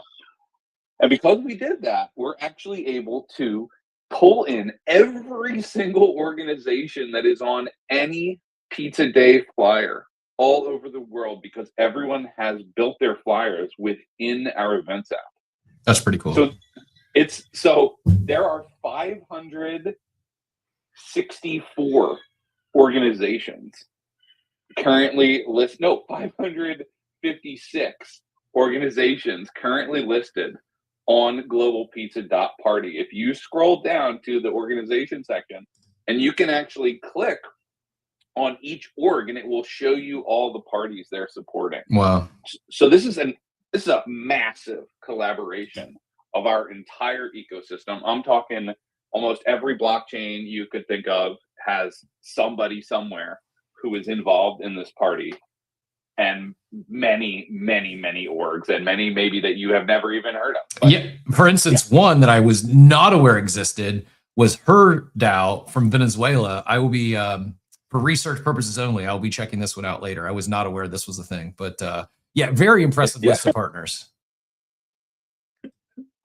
Yeah, it's crazy. There are organizations of all types all over the world, and they're all, they do this year round. They organize, they teach people, they build our ecosystem, and we get to bring them together around pizza tomorrow. It is so fun.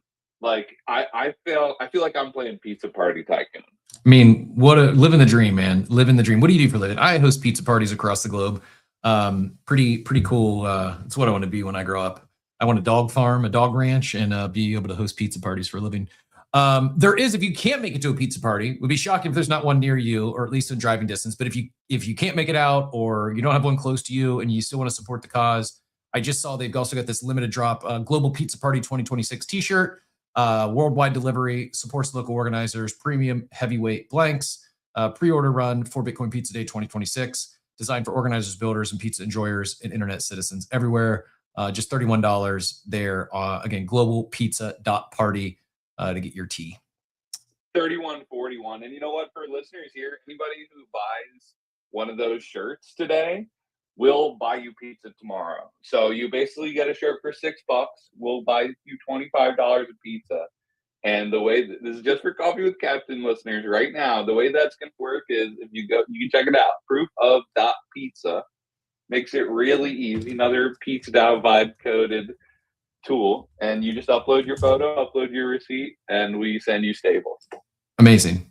So you heard it. You heard that. Go get a T-shirt, and if you buy a T-shirt today, all you got to do is upload proof-of.pizza, upload your receipt, and they'll reimburse you up to $25 tomorrow. So you can host your own pizza party. If you can't find one near you, buy a T-shirt. You're getting it basically for net $6, and maybe make some local friends in the crypto space. Really, really good stuff. Appreciate your time today and all that you do. This is, I truly mean it. It's part of what makes crypto so fun. It's part of what gets me excited about the great people here. It's, believe it or not, it's not always just about bottom line or the next 100x runner or generational wealth. It is about the friends we make along the way, and there's a lot of opportunities to do that at these in real life events. And Pizza Dow, one of the OG great ones out there. So appreciate you both, Snacks and Saucy, for all that you do. Ilan, I see you got your hand. We do got to get wrapped up here soon, but if you got a quick question for Snacks or Saucy, go ahead.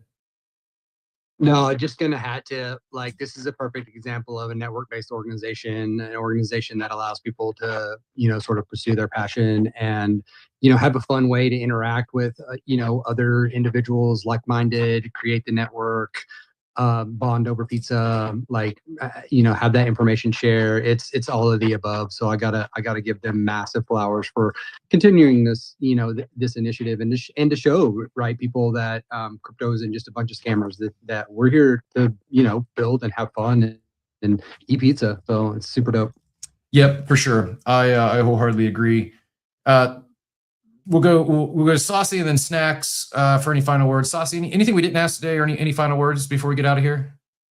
I mean, thank you as always for your support. I try to come to your show as often as possible, and I hope everybody gets the chance to enjoy a slice with us tomorrow.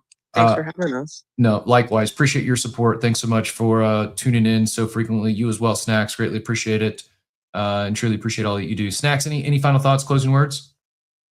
Yeah, I'll echo Saucy. I wake up with your show, with my own coffee, many mornings, and love the consistency cannot be denied, and you are an absolute model. And we try and do the same thing at Pizza Dow. Just show up every day, put a little bit out into the world, and you get a lot back. So go to show up. That's what I'm asking everybody. Show up to your pizza party, support your local scene, and make a friend. I love it. Thanks again. Truly appreciate it. And I know the headline started out hype. How high can hype go?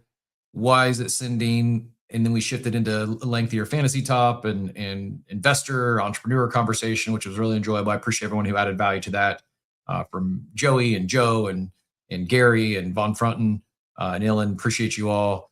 I hope I'm not forgetting anyone there.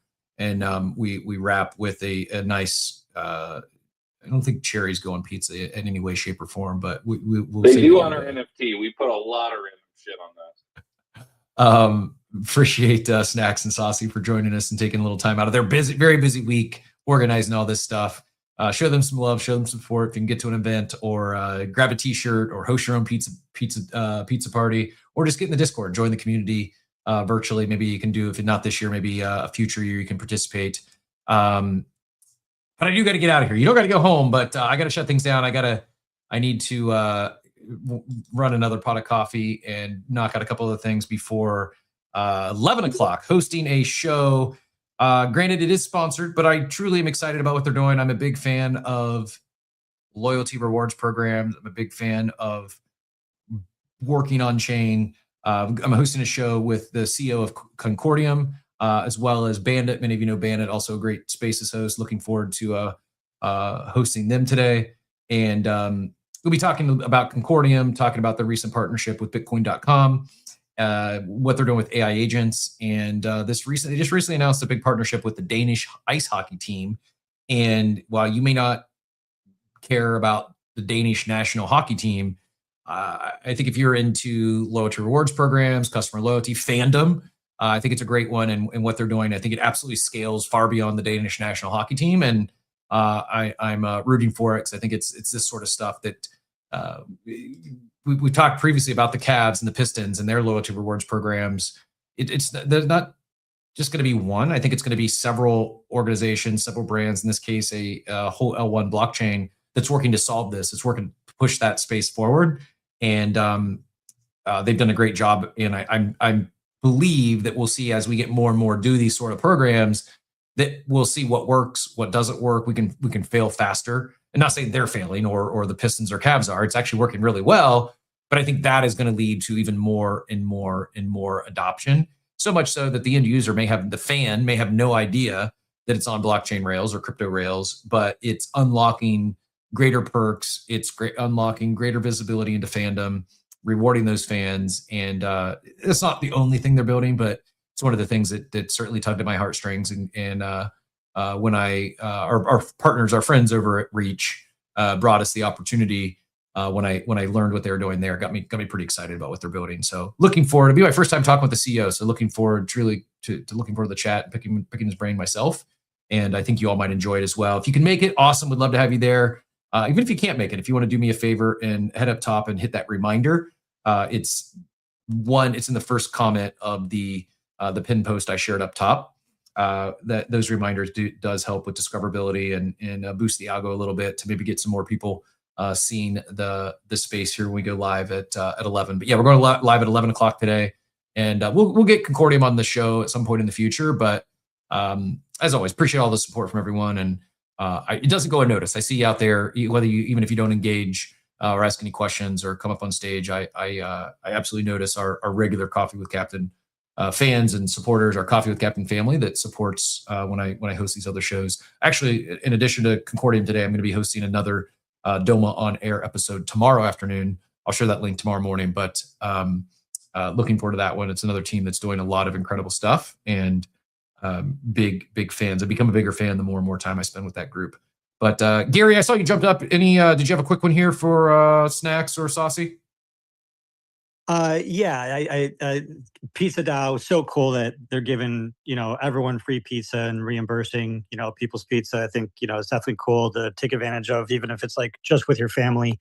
But aside from the edible pizza, I was interested in the pizza lore, the NFT pizza lore. Is Rare Pizzas, it's also an NFT. It's like one of the oldest NFTs, or when was it? 2021. And is it true that it's like this ancient NFT project that's actually not sold out, and that people could mint an NFT back from 2021? And is that ridiculous that people can still mint a 2021 NFT of a project that's alive and well? It's true. You can still get a Rare Pizza at rarepizzas.com. They're 0.08 ETH. I think we have like just about 5,000 left. And yeah, people are gradually minting them out. And I think they're going to be gone one day, and everyone's going to be like, wow, how did I miss that? Yeah, I didn't. So it's like an NFT project that didn't mint out yet and actually provides value to the world. Interesting. That is interesting. I missed where it's at. That's alpha. I think that's some alpha pizza NFT information right there. It's at rarepizzas.com. Yeah, do your own research. And is it one NFT, or is it's like a pizza box? But how's the pizza box turn into a pizza NFT? So you get two NFTs? You get two NFTs for the price of one, actually. You get a pizza box, and then it's kind of like ripping a pack.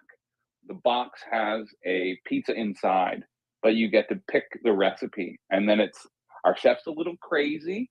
I gotta be honest, everybody. Depending upon what you order, you could find some very strange things on your pizza. So don't be surprised. But yeah, you will get a random pizza. There are 314 possible toppings. And these pizzas are pretty wild and pretty funny, I gotta say. There aren't a lot of NFTs that are just funny, and some of our pizzas are just funny. Very, now you got me shopping pizza boxes. I recommend, some of the toppings you might find of course, pepperoni and cheese and all the normal stuff, but you could also get rocks or cell phones. Well, or depending on cherries the recipes, or from what I'm all sorts of understanding, specific right? snacks and random things that you wouldn't expect to find on a pizza. But when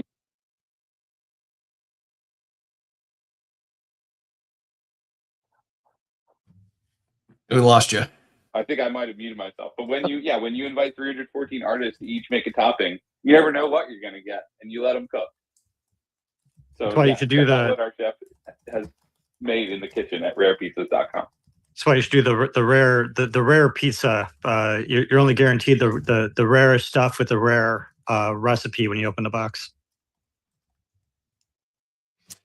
Very cool mint. I didn't realize it was this much went into the mint itself, and I was looking around. There's a few you can buy below, just slightly below, especially since you're getting 2 for 1, just slightly below mint price. But it quickly the floor gets like 0.5. So I'm not saying this is going to be the next great historical NFT. Don't go buy for that. If you go to support and with no expectation of any financial return, but who knows? We've seen crazier things run in this space, but really enjoyed the show today. Appreciate Gary coming up and pouring a little sauce on that. I don't know that didn't hit as good as my Simon joke did earlier, but I'm gonna give myself another pat on the back for the Simon joke. I think that was like once a month I get a zinger like that, maybe like once a quarter, and I just got to give myself the extra pat on the back when I land one that smoothly. But in all seriousness, if you're able to join us here at 11, talking with Bandit and the CEO of Concordium. If not, we will also be back tomorrow at 8 a.m. Eastern time. Like always, that reminder is also pinned up top. You got to scroll a little more to the right to find tomorrow's show. But appreciate you all. Thank you everyone who's smashing that like and subscribe button. We continue to slowly grind up our YouTube subscribers, and it means the world to us. We don't want to find ourselves in the like the Clubhouse space where it gets loses attention. I don't think Space's audio is going anywhere, but would love to grow that other distribution show, and you get to see the fun stuff on video beyond just, I know my face isn't that fun, but the screen shares are worth the price of admission, which is free. With that, we'll see you all tomorrow morning or here at 11 o'clock. And I hope you all have a wonderful, wonderful day, everyone.